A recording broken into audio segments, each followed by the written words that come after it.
Hello everyone. बेटा start कर रहे हैं हम लोग। लेक्चर नंबर 7 है ये, principle of inheritance and variation का।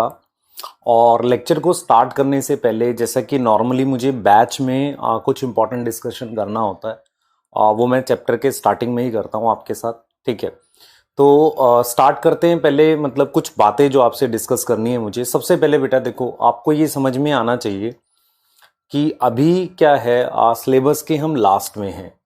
तो बहुत सारे बच्चे कहते हैं कि सर हम बड़ा लेक्चर मिल रहा है, छोटा लेक्चर मिल रहा है। तो मैं आपको एक चीज़ बताता हूँ कि आपको जो अलॉटेड टाइम है वो लगभग 2.5 घंटे का अलॉटेड है। तो मैं 2 घंटे 10 मिनट के आसपास ही डालता हूँ और कभी छोटा भी डालता हूँ। तो लेक्चर की ड्यूरेशन को लेकर मत परेशान हुआ करो। ऐसा नहीं होगा कि बहुत बड़ा आएगा, कभी 2 घंटे 50 मिनट का ऐसा लेक्चर नहीं है, 2 घंटे 40 मिनट का नहीं आएगा। 2 घंटे के अराउंड ही आएगा। हो सकता है उससे 10 मिनट ऊपर और हो सकता है 10 मिनट नीचे भी हो, पर मैं कोशिश करूंगा कि बहुत बड़ा लेक्चर आपको ना दूं। पहली तो परेशानी बेटा आपकी ये है। दूसरी प्रॉब्लम बेटा जो बच्चों फेस कर रहे हैं, क्योंकि बैच में अभी काफ़ी सिलेबस पेंडिंग है, तो बहुत सारे लेक्चर्स आ रहे हैं, जिससे उनको थोड़ा सा पैनिक हो गया है। तो मैंने कल बेटा बात भी करी थी, मतलब ऐसा रिक्वेस्ट भी किया है कि आप प्लीज़ अभी कोई रिवीजन ना कराइए। कोई भी टीचर, ऐसा रिक्वेस्ट किया है मैंने। हमारे पास जो एईटी टीम होती है, मतलब बेसिकली उनको रिक्वेस्ट किया है। रीज़न है बेटा आपका कि मैं ये चाह रहा हूँ कि आप सब पहले करंट पे फोकस करें। रिवीजन हम करा लेंगे आपको, पर अगर आप करंट ही नहीं करोगे तो रिवीजन किसका करोगे, पहले तो ये समझो आप। तो मैंने थोड़ा सा उनको रिक्वेस्ट करना है कि भाई अब आप रिवीजन रुकिए, आप पहले अपना सिलेबस कराइए सभी लोग, तभी हम लोग मतलब प्रॉपरली आपको करा पाएंगे। ठीक है। तीसरा चीज बेटा, आप में से बहुत सारे बच्चे मतलब इस बैकग्राउंड से हैं कि जिन्होंने 12th में बिल्कुल कुछ नहीं पढ़ रखा था, मतलब 11th 12th का बिल्कुल कुछ नहीं था। तो स्टार्टिंग में जब सिलेबस ठीक था, नॉर्मल पेस से था, तो वो कम कर पा रहे थे। लेकिन जब पेस आया थोड़ा सा, तो वो पीछे छूटने लगे हैं। तो बेटा आप मुझे एक चीज बताओ, अगर आप कहो कि सर बहुत स्लो कराओ, तो सिलेबस कब फिनिश करेंगे? 2 साल का सिलेबस अगर मुझे 8 महीने में कराना है, तो कहीं ना कहीं एक्स्ट्रा एफर्ट डालना मुझे भी पड़ेगा और आपको भी पड़ेगा। पर मैं आपके तरफ से भी सोच पा रहा हूं, सर कितना एफर्ट डाले, 12-13 घंटे का लेक्चर हो जाता है। मुझे खुद खराब लग रहा है इस बात को देखकर कि इतने सारे लेक्चर, इतना सारा आपको देखना पड़ रहा है। ठीक, ये मुझे खुद खराब लग रहा है। तो कुछ सोल्यूशन मैं निकाल सकता हूं जो अपने सब्जेक्ट का है। जैसे मैंने आपको हैंड रिटन नोट्स के लिए बोला था कि वो आपको क्या रहेगा, आपको मिल जाएगा आज। ठीक है, लेक्चर के उसके साथ अपलोड भी होगा, और वो आपको उतना याद करना है बस। ठीक है, अब वो शॉर्ट में लिखा हुआ है, वो पूरे ही नोट्स को शॉर्ट में लिखा हुआ है, ऐसा है वो कुछ ना। तो उसमें से आप उसको याद कर लेंगे, तो बार बार रीड करेंगे, वो याद हो जाएगा, तो मेन पॉइंट आपके दिमाग में रह गया, तो क्वेश्चन 100% बन जाएगा। दूसरा चीज बेटा, मुझे जो एक चीज और फील हो रहा है कि जैसे जेनेटिक्स जो है ना बेटा, आपने जो क्लास 12th में पढ़ी थी, आपने कैसे पढ़ा कि यार थोड़े से 2-4 क्रॉस बना लिए, फिर इनकम्प्लीट कोडोमिनेंस की डेफिनेशन याद कर ली, और फिर हम लिंकेज विंकेज पे जाकर थोड़ी सी डेफिनेशन आगे करके हम चले गए किस पे, जेनेटिक डिसऑर्डर पे। मैं एग्जैक्टली क्या कर रहा हूं, आपको थोड़ी सी डिटेल जेनेटिक्स पढ़ा रहा हूं जो रिक्वायर होती है। अब एक बच्चे का भी था कि सर आप बहुत डिटेल पढ़ा देते हो। बेटा मेरी बात समझ ध्यान से, ऐसा नहीं कि बायो में एक भी क्वेश्चन इधर उधर नहीं होता, होता है, पर वो किस चैप्टर से होगा तुझे कैसे पता? मतलब तुझे कैसे पता कि इस साल का क्वेश्चन जेनेटिक्स का मुश्किल आएगा? आप इस चीज को समझ। तो क्या सर आप मुश्किल क्वेश्चन के हिसाब से पढ़ा रहे हो? नहीं बेटा, मैं नॉर्मल चीजें पढ़ा रहा हूं जो आनी चाहिए। मेंडेलियन जेनेटिक्स के साथ दिक्कत क्या होती है, वो छोटे छोटे टुकड़ों में टूटा हुआ टॉपिक है।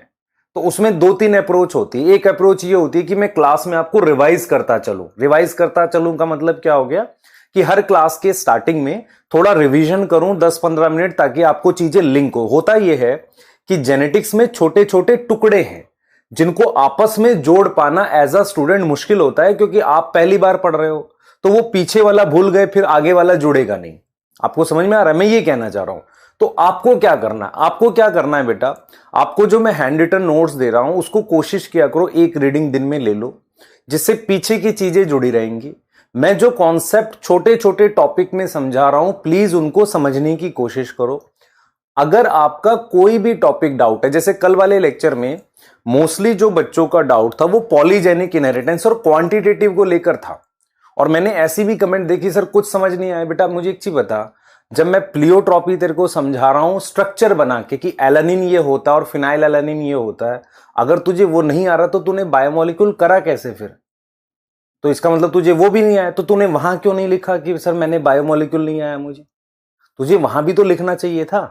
तो सर मुझे तो आ गया था, तो तेरे को एलानिन का स्ट्रक्चर क्यों नहीं आता? समझ इस बात को।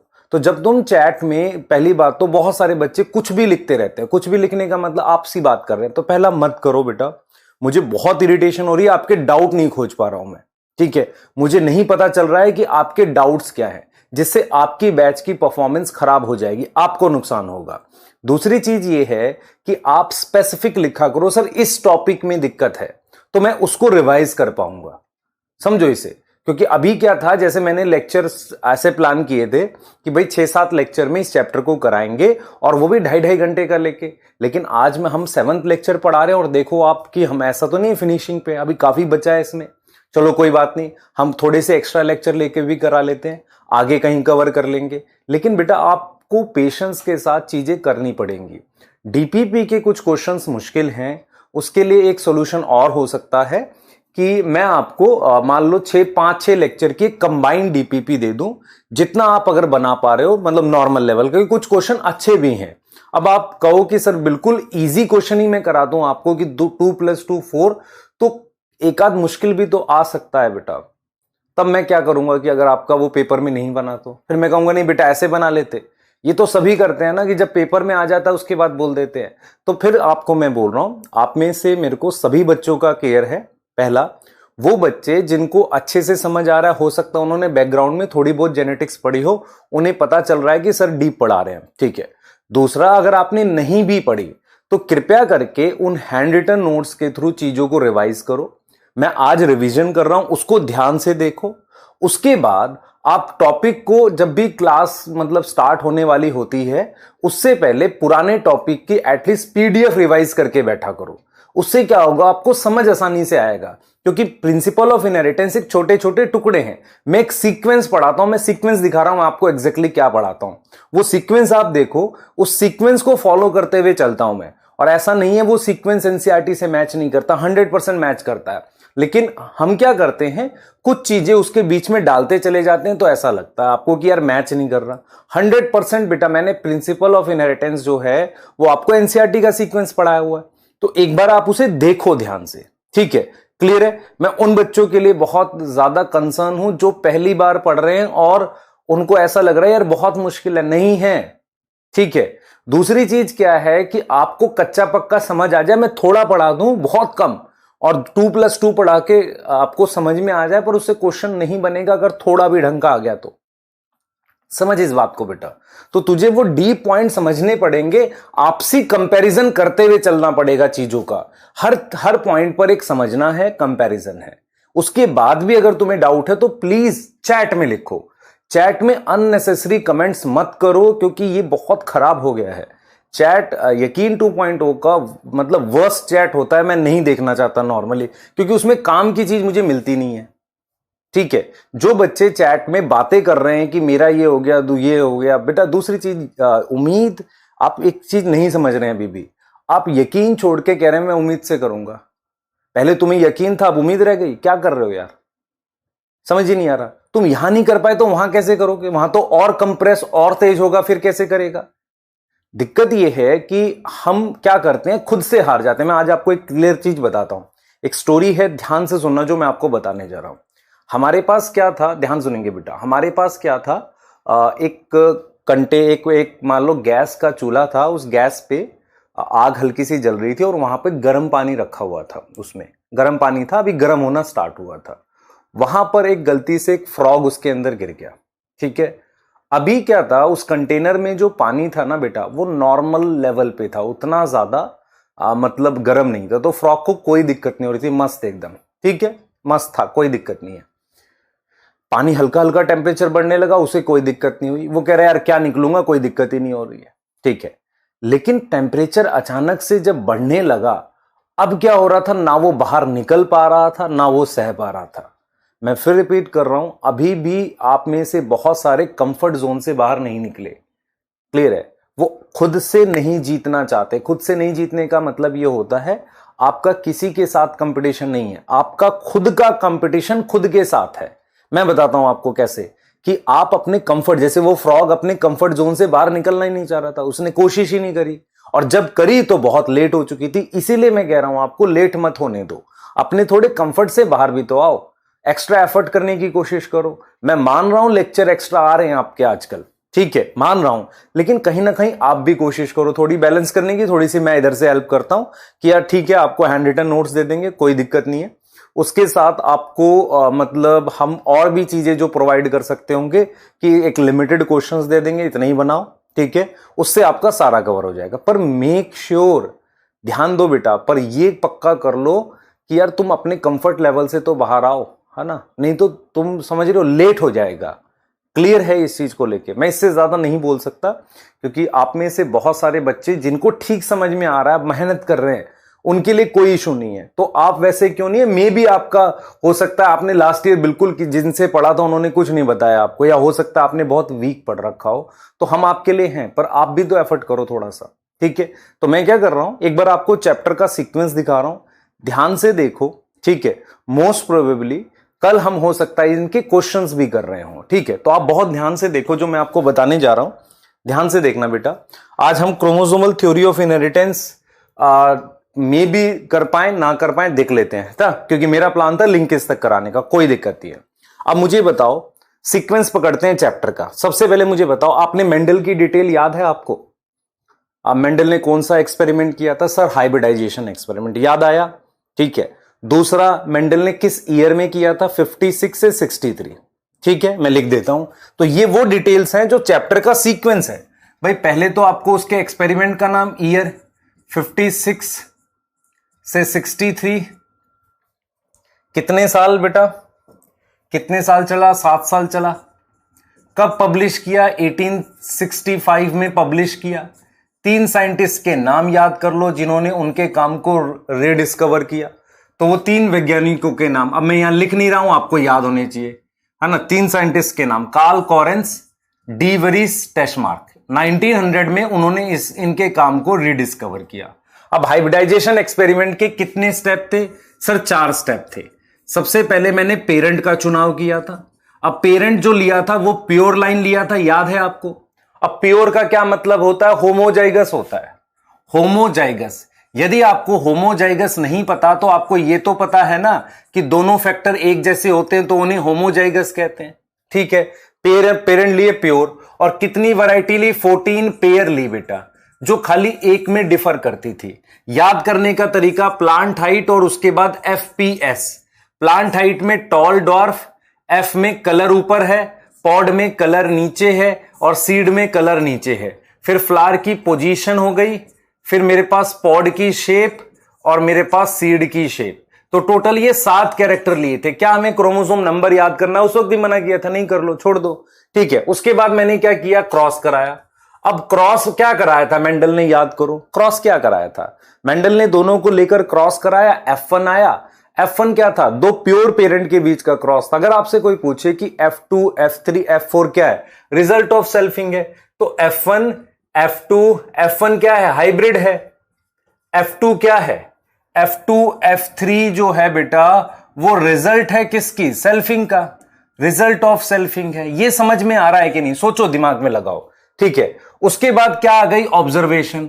ऑब्जर्वेशन उसने क्या करी बेटा? उसने बोला कि भाई जो F1 है वो दोनों पेरेंट में से किसी एक से मैच कर रहा है, और F2 जो है वो दोनों से मैच कर रहा है, पर वो रेशियो में आ रहा है 3:1। उसके बाद उसने क्या करी बेटा? कंक्लूजन दिया। कंक्लूजन में उसने बोला कि कुछ ऐसा होता है जिसे हम फैक्टर कहते हैं, जो क्या करता है? पेरेंट से बच्चे में जाता है अनचेंज मैनर में। तो फैक्टर जो होगा पेरेंट से किस में जाता है? प्रोजेनी में जाता है। किसके द्वारा जाता है? गैमेट के थ्रू जाता है। कैसे जाता है बेटा? अनचेंज मैनर में जाता है, और इस समथिंग को नाम दिया था फैक्टर, ठीक है। तो फैक्टर क्या हो गया? एक ऐसी यूनिट जो मिक्स नहीं होगी, जो अपनी इंडिविजुअलिटी मेंटेन रखेगी, उसकी बात करी थी हमने। तो ये फैक्टर की बात करी थी हमने। बाद में इसे जीन बोला गया। फिर हमने कहा कि यार इससे हम दो लॉ बनाएंगे मेंडल के, एक डोमिनेंस बनाएंगे और एक सेग्रीगेशन बनाएंगे, क्योंकि हम मोनोहाइब्रिड क्रॉस पढ़ रहे हैं। डोमिनेंस क्या कहता है कि ट्रेट को कौन कंट्रोल करता है? फैक्टर। देखो ऐसे लिख दिया, this is one factor which control trait.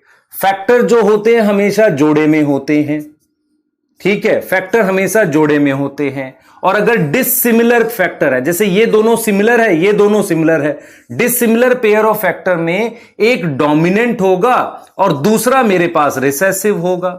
दूसरा क्या होगा बेटा? रिसेसिव होगा। तो ये चीज बोल दी। और लॉ ऑफ डोमिनेंस की वजह से ही मुझे एक चीज बताओ, टॉल क्यों आया F1 में? लॉ ऑफ डोमिनेंस की वजह से। और 3:1 की रेशियो क्यों आई F2 में? लॉ ऑफ डोमिनेंस की वजह से। तो लॉ ऑफ डोमिनेंस यही चीज एक्सप्लेन कर पाया। ये चीज समझ में आ रही है? यही चीज एक्सप्लेन कर पाया। अब सेग्रीगेशन में क्या बोला? उसने बोला है कि फैक्टर्स की ब्लेंडिंग नहीं होती। कैपिटल टी स्मॉल टी में यहां ब्लेंडिंग, मिक्सिंग नहीं होती। और ये जो फैक्टर होते हैं अलग हो जाते हैं गैमेट बनाते वक्त। और 50% चांस है कि एक गैमेट में दोनों में से एक चला जाएगा। Capital T small T heterozygous है तो वो दो प्रकार के फैक्टर बनाएगा, और कैपिटल टी होमोजाइगस है तो एक तरह के फैक्टर बनाएगा। ये लॉ ऑफ सेग्रीगेशन था। अब अपने दिमाग में बताओ इसमें से ऐसा क्या था जो आपको समझ नहीं आया होगा? तो अपनी कॉपी में नोट कर लो, उसको चैट में लिख देना। लेकिन फालतू की बातें क्यों लिख रहे हो चैट में? मुझे ये नहीं समझ में आ रहा है। तुम्हें जानता कौन है और तुमसे बात कौन करना चाहता है? सोचो, खुद से सोचो। तुम्हारा सिलेक्शन नहीं होगा तो जिसको तुम चैट लिख रहे हो वो तुमसे बात करेगा। क्यों परेशान हो? समझ नहीं रहे अभी भी बात को? ठीक है, क्लियर? आगे आओ। फिर मैंने तुम्हें कॉन्सेप्ट रिवीजन में बता रहा हूं, क्रॉस के क्वेश्चंस कराए थे। सबसे पहले मैंने तुमको बताया था मोनोहाइब्रिड क्रॉस क्या होता है, याद करो। तो मोनोहाइब्रिड क्रॉस में सिंपल सिखाया था कि भाई देखो टॉल रहेगा, उसको क्रॉस कराएंगे ड्वार्फ से, तो मेरे पास F1 में टॉल आएगा। दिस इज F1 हाइब्रिड होता है। सेल्फिंग करेंगे तो सेल्फिंग करने के बाद मेरे पास फिनोटाइप कितने आएंगे? 2। जीनोटाइप कितने आएंगे? 3। और इसकी रेशियो कितनी आएगी? क्या बताई थी बेटा? रेशियो 3:1। और इसकी रेशियो आएगी मेरे पास क्या चीज? 1:2:1। मैंने कहा आपको कि डायहाइब्रिड क्रॉस बनाने के लिए आपको पनेट स्क्वायर बनाने की जरूरत नहीं है, दो मोनोहाइब्रिड को मल्टीप्लाई कर दो। उस तरीके से सिखाया था आपको। तो जब दो मोनोहाइब्रिड को मल्टीप्लाई करोगे तो डायहाइब्रिड क्रॉस आ जाएगा। अब दो मोनोहाइब्रिड क्रॉस को मल्टीप्लाई करोगे तो जो F2 था, F2 में क्या रिजल्ट्स आए थे? F2 में फिनोटाइप कितने आए थे? 4। और बेटा जीनोटाइप कितने आए थे? 9। फिनोटिपिक रेशियो 9:3:1 की आई और जीनोटिपिक रेशियो ये आई। अब ये आपको बेटा अगर नहीं आ रहा है तो कैसे करोगे बताओ जेनेटिक्स? फिर अब ये तो आपको आना चाहिए। मोनोहाइब्रिड को मल्टीप्लाई करके डायहाइब्रिड बनाया। फिर टेस्ट क्रॉस मैंने सिखाया आपको। टेस्ट क्रॉस में मैंने बोला कि किससे क्रॉस कराते हैं? रिसेसिव पेरेंट से। इसका मुझे जीनोटाइप नहीं पता, इसको मैं रिसेसिव पेरेंट से कराता हूं। इस वाले को कहते हैं मोनोहाइब्रिड। अब होता क्या है कि मोस्टली टीचर्स जो है वो मोनोहाइब्रिड क्रॉस करा के छोड़ देते हैं टेस्ट क्रॉस का। बच्चा खुश, जी मस्त टेस्ट क्रॉस आ गया। मैंने आपको डायहाइब्रिड का भी तो सिखाया। डायहाइब्रिड वाले में मुझे भी रिसेसिव पेरेंट से कराना है। ये देखो, अब मैंने आपको ये चीज सिखाई थी कि अगर ये हेट्रोजाइगस है तो रेशियो 1:1 आएगी, फिनोटिपिक भी ये आएगी और जीनोटिपिक रेशियो भी यही आएगी। फिनोटिपिक और जीनोटिपिक दोनों तरह की रेशियो सेम आएगी। तो टेस्ट क्रॉस में क्या होता है? फिनोटाइप और जीनोटाइप दोनों बराबर होते हैं। फिनोटाइप और जीनोटाइप जिस क्रॉस में बराबर है वही टेस्ट क्रॉस है। तो डायहाइब्रिड के टेस्ट क्रॉस में 4 तरह के रिजल्ट बताए थे। अगर ये पूरी तरीके से होमोजाइगस है तो इसका टेस्ट क्रॉस करेंगे तो 1 आएगा। अगर एक पे हेट्रो था तो 1:1 आएगा। ऐसे वाला बताया था आपको, याद करो। इसमें भी 1:1 आएगा। और अगर दोनों पर हेट्रोजाइगस होगा तो 4 बार 1 आएगा। और उसके लिए मैंने आपको चीज बोली थी, भाई जितने ज्यादा हेट्रोजाइगस बढ़ते जाएंगे उतना 1:1 वाला बढ़ता जाएगा। जैसे अगर 3 पर हेट्रोजाइगस होगा, 3 लोकेशन पर हेट्रोजाइगस वाला होता तो उसमें 8 बार 1 थे। देखो एक बार ये समझाया था। तो जो क्रॉस वाला लेक्चर था वो तो इसी पर तो था। अब मैंने आपको फिर इसके बाद तरीके समझाए थे कि कैसे करोगे। मैंने आपको कहा था भाई तुम्हें कैपिटल टी स्मॉल टी और इसके बीच में मान लो निकालना है। तो सबसे पहले मान लो इसका कैसे बताओगे? डायरेक्ट बताओ। देखो मैंने कहा था आपको कि आप क्या करो, इनका वो याद कर लो रिजल्ट, किसके फिनोटाइप कितने आएंगे सर, 2 आएंगे, और जीनोटाइप कितने आएंगे, 3 आएंगे। फिर ये टेस्ट क्रॉस का रिजल्ट याद कर लो, इसके फिनोटाइप कितने आएंगे, 2, जीनोटाइप कितने आएंगे, 2। मैंने कहा कि डाई हाइब्रिड में जहां भी दिख जाए ये, उनको अप्लाई कर दो। अब यहां पर ध्यान से देखो मैंने क्या समझाया आपको। मुझे एक चीज बताओ, इसके और इसके क्रॉस में फिनोटाइप कितना आएगा सर, एक ही आएगा, क्योंकि दोनों में कैपिटल टी स्मॉल टी तो है नहीं। और इसके क्रॉस में अगर मैं ये वाला रिजल्ट यूज करूंगा तो फिनोटाइप कितना आएगा, 2 आएगा। तो मैं अगर इनके फिनोटाइप निकालना चाहूं इसके पूरे का इसके साथ, तो 2 ही तो आएगा, मल्टीप्लाई कर दिया। इस तरीके से मैंने आपको क्रॉस के क्वेश्चन सिखाए थे कि भाई आपको क्या करना है, जब भी कोई क्रॉस का क्वेश्चन आए, जैसे मान लो ये वाला आ जाए, ये वाला आ जाए, तो आपको पन्नेट स्क्वायर बनाने की आवश्यकता नहीं है। आप सिंपल क्या करो, मोनो हाइब्रिड के रिजल्ट मल्टीप्लाई कर दो। जैसे इसको इससे मल्टीप्लाई कर दो तो इसका फिनोटाइप कितना आएगा, 2। इसको इससे मल्टीप्लाई कर दो, इसका फिनोटाइप कितना आ जाएगा, 2 आ जाएगा। दोनों को मल्टीप्लाई करके 4 आ गया ना, तो फिनोटाइप 4 आ गया। तो वही रेशियो फिर 9:3:1 की बन जाएगी। मान लो मैं इसको ले लूं ऐसे, ये वाला मैंने करा था आपके लिए, मान लो, तो इसमें फिनोटाइप कितने आ रहे हैं, 2 आ रहे हैं, है ना। ये तो नॉर्मल मोनोहाइब्रिड क्रॉस है। ये टेस्ट क्रॉस हुआ कि नहीं, ये वाला ये और ये टेस्ट क्रॉस हुआ, तो यहां फिनोटाइप भले ही 2 आ रहे हैं तो ये 4 हो गया। लेकिन इसकी फिर रेशियो देखो कैसे आएगी, वो करना है मुझे। तो ये आपको समझाया है मैंने क्रॉस वाला। तो ये देखो, तो इस वाले पार्ट से कितना आएगा, एक आध क्रॉस का क्वेश्चन आ सकता है, पर इससे बहुत ज्यादा नहीं आएगा, पर ये आगे हेल्प करेगा, इसलिए पढ़ाया था इसको। तो बहुत सारे बच्चे इसमें उलझे हुए हैं, सर ये कैसे करा दिए, कैसे करा दिया यार, ये क्या मतलब कैसे। आप देखो उस लेक्चर को, आपको मैंने क्वेश्चन समझाए हैं। अगर आप ये पार्ट नहीं करना चाहते तो आसानी आपका चैप्टर खराब हो गया। मेन प्रॉब्लम यह है कि आपको अच्छे क्वेश्चंस बनाना सिखाना पड़ेगा, नहीं तो आप अच्छा क्वेश्चन देखते ही गलत कर दोगे, क्या फायदा हुआ उसका। अब देखो, मैंने आपको एलील और फैक्टर के बारे में समझाया था। मैंने कहा था भाई देखो, कैपिटल टी जीन है और स्मॉल टी भी जीन है, लेकिन कैपिटल टी की हल्की सी मॉडिफिकेशन से स्मॉल टी बना, इसलिए कैपिटल टी को एलील कह रहे हैं और स्मॉल टी को एलील कह रहे हैं। तो मैंने आपको यही समझाया था कि जीन और एलील एक ही चीज होती है, हल्का डिफरेंस से बनता है। मतलब कैपिटल टी जीन है, स्मॉल टी जीन है, कैपिटल टी की हल्की मॉडिफिकेशन से स्मॉल टी बना था, इसलिए उन्हें हमने बोल दिया जीन ऑफ वन लोकस या एलील ऑफ वन लोकस। तो capital T small T allele हो गई। ऐसे कैपिटल आर स्मॉल आर क्या हो गई, 2 जीन 2 एलील हो गई। Capital T small T 2 gene 2 allele हो गई। अब हम ऐसे भी तो कह सकते हैं कैपिटल टी स्मॉल टी का लोकस सेम है, कैपिटल आर स्मॉल आर का लोकस सेम है। अब कैपिटल टी और कैपिटल आर का आपस में लोकस अलग अलग है, तो ये अलग अलग लोकस की एलील हो गई। यहां तक समझ में आया, यहां तक क्लियर है। अब ये सब मेंडल के हिसाब से चल रहा है। उसके बाद आ जाओ, उसके बाद हमने क्या बात करी बेटा, देखो उसके बाद हमने क्या बात करी, हमने कहा कि ठीक है फिर अब हम आपको जीन इंटरेक्शन पढ़ाते हैं। ठीक है, मैंने जीन इंटरेक्शन का क्या मतलब बताया था, मैंने कहा था जीन का मतलब ये कैपिटल ए, इंटरेक्शन मतलब आपस में इंटरेक्ट करेंगे।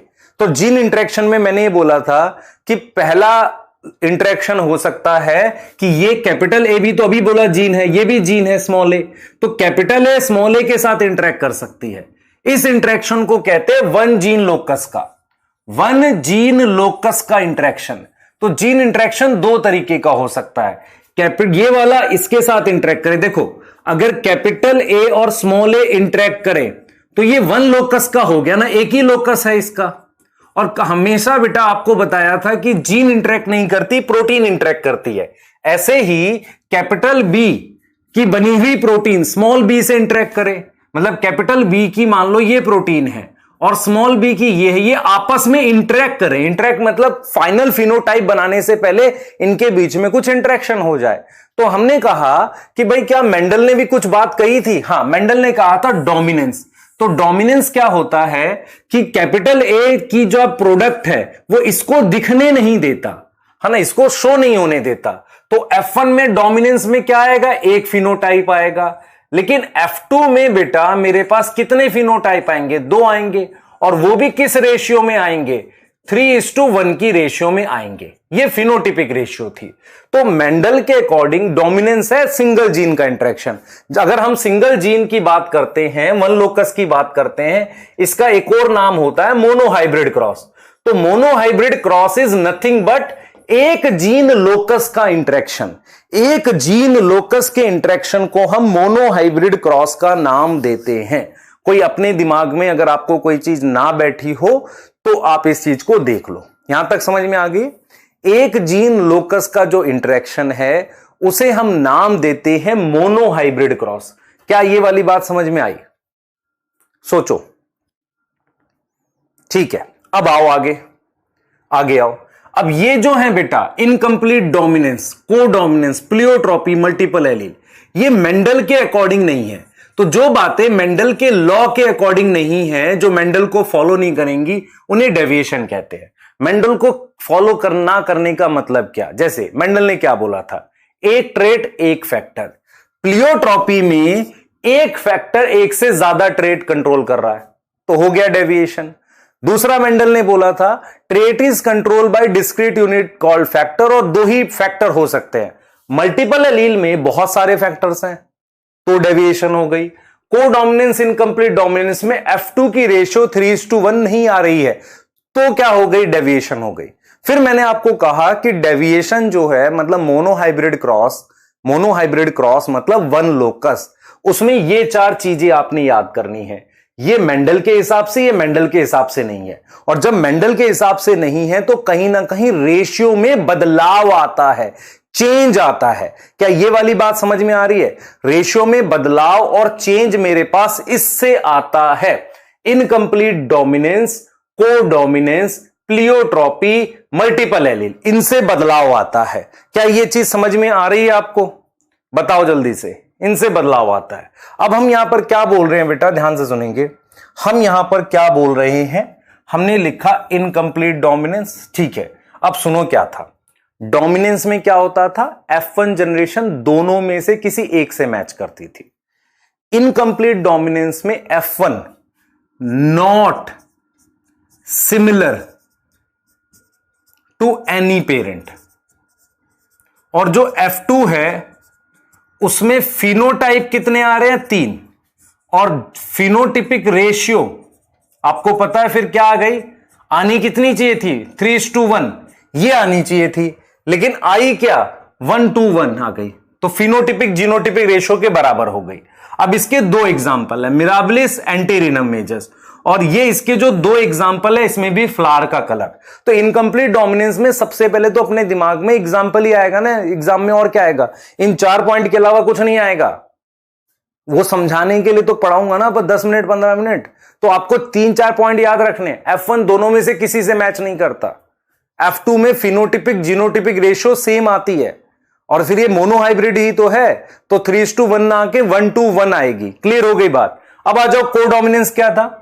इसमें जो F1 है वो मैच करेगा दोनों से, मैच और similar to both.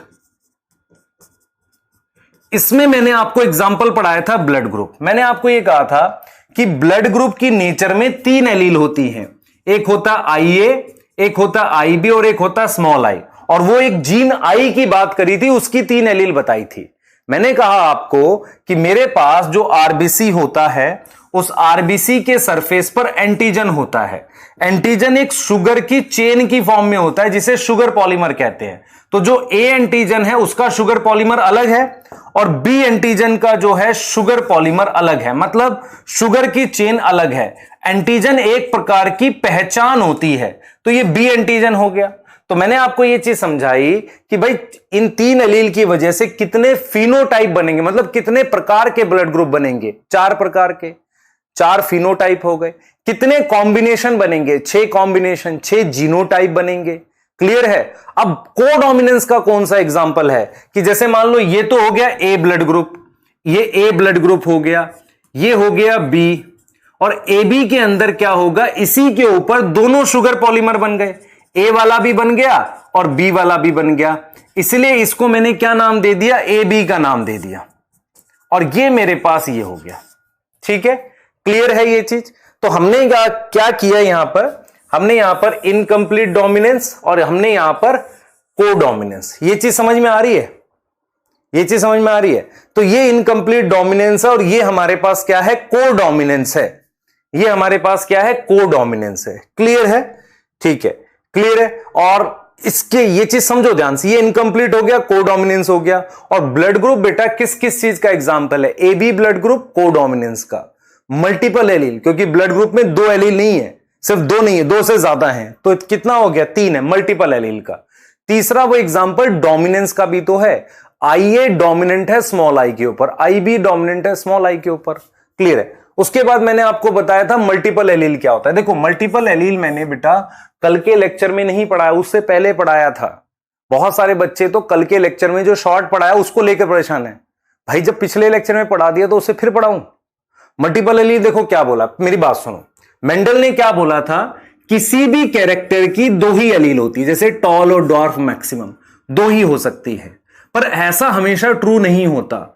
Many character मेरे पास कई बार दो से ज्यादा एलील भी होती हैं। जैसे मान लो ह्यूमन के आई के कलर की बात कर लेते हैं, ठीक है। लेकिन अगर कोई ह्यूमन, जैसे मान लो ये एक ह्यूमन है, एक ह्यूमन में तो दो ही पॉसिबल है ना, किसी भी एक ह्यूमन में दो ही पॉसिबल है, क्योंकि एक ही लोकस होता है आई कलर का, तो दो ही पॉसिबल है। तो मैं आपको यही समझाने की कोशिश कर रहा हूं कि मान लो ये मेरे पास एक पर्सन है टॉम, एक पर्सन है जॉन, और एक पर्सन है मान लो मेरे पास कोई और नाम रख देते हैं, चलिए इनका नाम रख देते हैं मॉर्गन, ठीक है। ये तीन लोग हैं, ठीक है। अब मैं आपको यही समझाने की कोशिश कर रहा हूं कि इनके अंदर आंख के कलर की कितनी जीन है? मैक्सिमम दो। तो एक ह्यूमन में मैक्सिमम दो हो सकती हैं, है ना, इस लोकस पे दो हो सकती हैं। पर पॉपुलेशन में तो दो से ज्यादा है ना। इसमें देखो एक ब्लैक आई, देखो अलग अलग टाइप की कितनी हो गई? एक ये हो गई, फिर ब्लू हो गई, फिर रेड हो गई, है ना, क्लियर है, और ब्राउन हो गई। तो चार अलग अलग टाइप की हो गई ना। पर एक ह्यूमन में कितनी होंगी? दो। तो मेंडल ने कहा था कि किसी भी कैरेक्टर की दो ही होंगी, पूरी सारी जनसंख्या में दो ही पॉसिबल है, कैपिटल टी या स्मॉल टी, और हो ही नहीं सकती, ऐसे करके बोला था।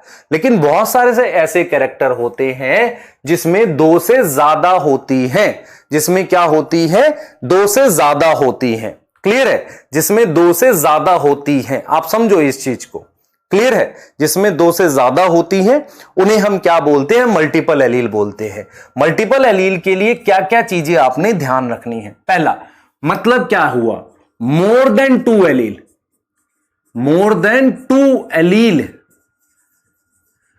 या जीन, किसके लिए? For one character. अब आपको यहां पर समझ में आएगा कैरेक्टर क्या है? आई कलर है मान लो, तो एक आई कलर की दो से ज्यादा एलील है, पर उसके लिए आपने एक से ज्यादा ह्यूमन देखे, इसलिए यहां पर इंपॉर्टेंट पॉइंट है इन अ पॉपुलेशन लिखना।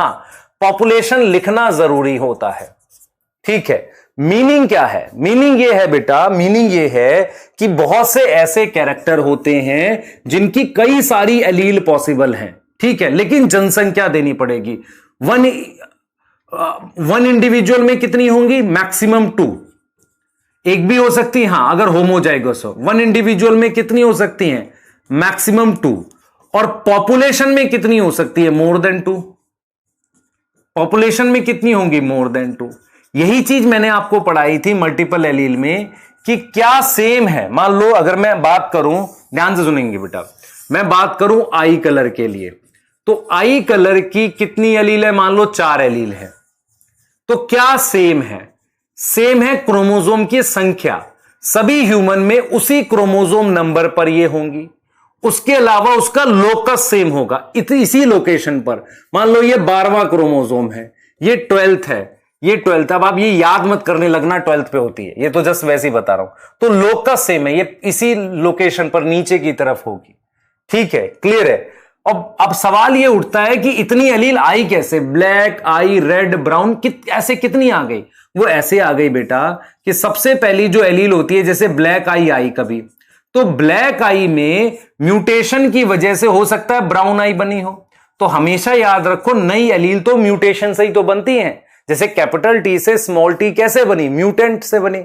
इसे ही तो हम मॉडिफाइड एलील कहते हैं। आप समझो ध्यान से, ये एलील है, ये एक एंजाइम बनाती है जो प्रोटीन बनाती है, जो एक सबस्ट्रेट को प्रोडक्ट में कन्वर्ट करती है, ठीक है। अब इसमें म्यूटेशन हो गई, म्यूटेशन का मतलब मॉडिफिकेशन, तो अब ये बन गई मॉडिफाइड एलील। अब ये मॉडिफाइड एलील अगर अलग एंजाइम बनाए जो काम ही ना करे या कुछ और काम करे, तब हम कहते हैं नई एलील बनना। तो आई कलर की उसी लोकेशन पर कई म्यूटेशंस हुई, उसकी वजह से बहुत सारी एलील बन गई। तो मेंडल ने तो कहा था 2 ही होती हैं मैक्सिमम, जनसंख्या में भी 2 होती हैं, पर यहां पर हम समझ रहे मोर देन 2 पॉसिबल है। क्या ये चीज समझ में आई? तो मल्टीपल एलील, अब मल्टीपल एलील को पॉलीजेनिक से नहीं कंफ्यूज करना, क्योंकि पॉलीजेनिक में क्या है, वो मोनोहाइब्रिड नहीं है बेटा, वो मोनोहाइब्रिड से ज्यादा है। मोनोहाइब्रिड का मतलब हम यहां पर एक ही लोकस की बात कर रहे हैं। मतलब क्या हुआ, एक ही लोकस की बात कर रहे हैं यहां पे, किसी भी ह्यूमन में किसी एक क्रोमोसोम पेयर पर ही होगा, एक जगह पर, बस। ये मल्टीपल एलील है, लेकिन पॉपुलेशन की बात कर रहे हैं। और पॉलीजेनिक क्या होता है, एक ही ह्यूमन में बहुत सारी हैं। समझो इसे, ये फर्क है इस चीज में। क्लियर है? आ जाओ। अब प्लियोट्रॉपी में क्या दिक्कत हुई वो देखो ध्यान से। देखो, प्लियोट्रॉपी का मतलब होता है, प्लियोट्रॉपी ध्यान सुनेंगे, प्लियोट्रॉपी का मतलब होता है कि कई ऐसी जीन होती हैं जिनका इफेक्ट मैनी फिनोटाइप पर होता है। अब आप में से बहुत सारे बच्चों को फिनोटाइप का फील नहीं आता। फिनोटाइप का मतलब बाहरी अपीयरेंस। मान लो एक ऐसी जीन है जो हाथ की लंबाई, बाल के रंग, ठीक है, तुम्हारी आंख की शेप, 3 चीजें कंट्रोल कर रही है, तो उस जीन को प्लियोट्रॉपिक जीन बोलेंगे। समझ रहे हो मैं क्या बोल रहा हूं? तो 3 अलग अलग फिनोटाइप, भाई हाथ की लंबाई एक फिनोटाइप हो गया, अलग अलग फिनोटाइप को कंट्रोल कर रही है। ऐसा कैसे हुआ, सुनना ध्यान से। नॉर्मली क्या होता है कि हर एक जीन एक प्रोटीन बनाती है, ये इसमें कोई डाउट नहीं है, पर वो जो प्रोटीन है उसके एक से ज्यादा इफेक्ट पॉसिबल है, उस प्रोटीन के एक से ज्यादा इफेक्ट पॉसिबल है। क्या ये बात समझ पा रहे हो? बोलो, ठीक है, क्या ये बात समझ पा रहे हो?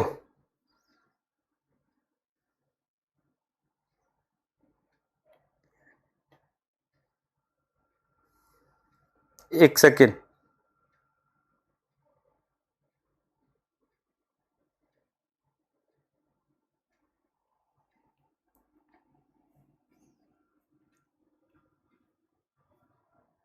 क्लियर है बेटा? ये वाली बात समझ में आ रही है आपको? बताओ, है ना? ठीक है, क्लियर। अब देखो, ये मेरे पास, देखो मैं क्या बोल रहा हूं बच्चे, ये ए है, ए से बी, मान लो ये एंजाइम E1 है। ध्यान से सुना प्लियोट्रॉपिक जीन कैसे काम करती है। ये ए है, ए से बी बनता है, यहां एंजाइम E1 है, बी कन्वर्ट होता है सी में एंजाइम E2 से, सी कन्वर्ट, मान लो सी का अपना कोई इफेक्ट है, सी का अपना इफेक्ट है, डी का अपना इफेक्ट है, ई का अपना इफेक्ट है।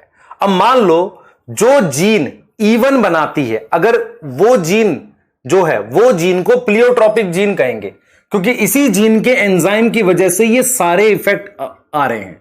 तो मैं आपको यह समझाने की कोशिश कर रहा हूं कि बहुत सारी ऐसी जीन होती हैं जिनका मल्टीपल फिनोटिपिक इफेक्ट होता है।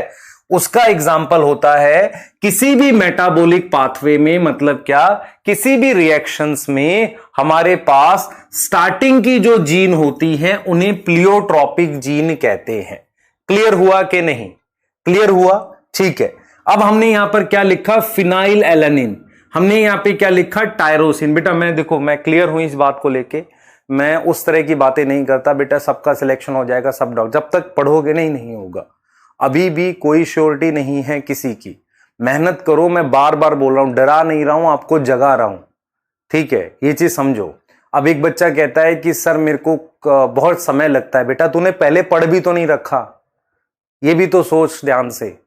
मान ले मैं तेरे को एक चीज मैं तेरे को समझाऊं इस बात को, समय लगने का मतलब ये है कि तेरा 12th ज्यादा वीक रहा होगा, 11th ज्यादा वीक रहा होगा, या हो सकता है तुझे उस वक्त जब बैच ज्वाइन किया कुछ ना आता हो। सर आपने ये बात शुरुआत में तो नहीं, मैंने शुरुआत में भी ये बात बोली थी, समय हर पर्सन का अलग अलग है। मेरी बात समझो ध्यान से।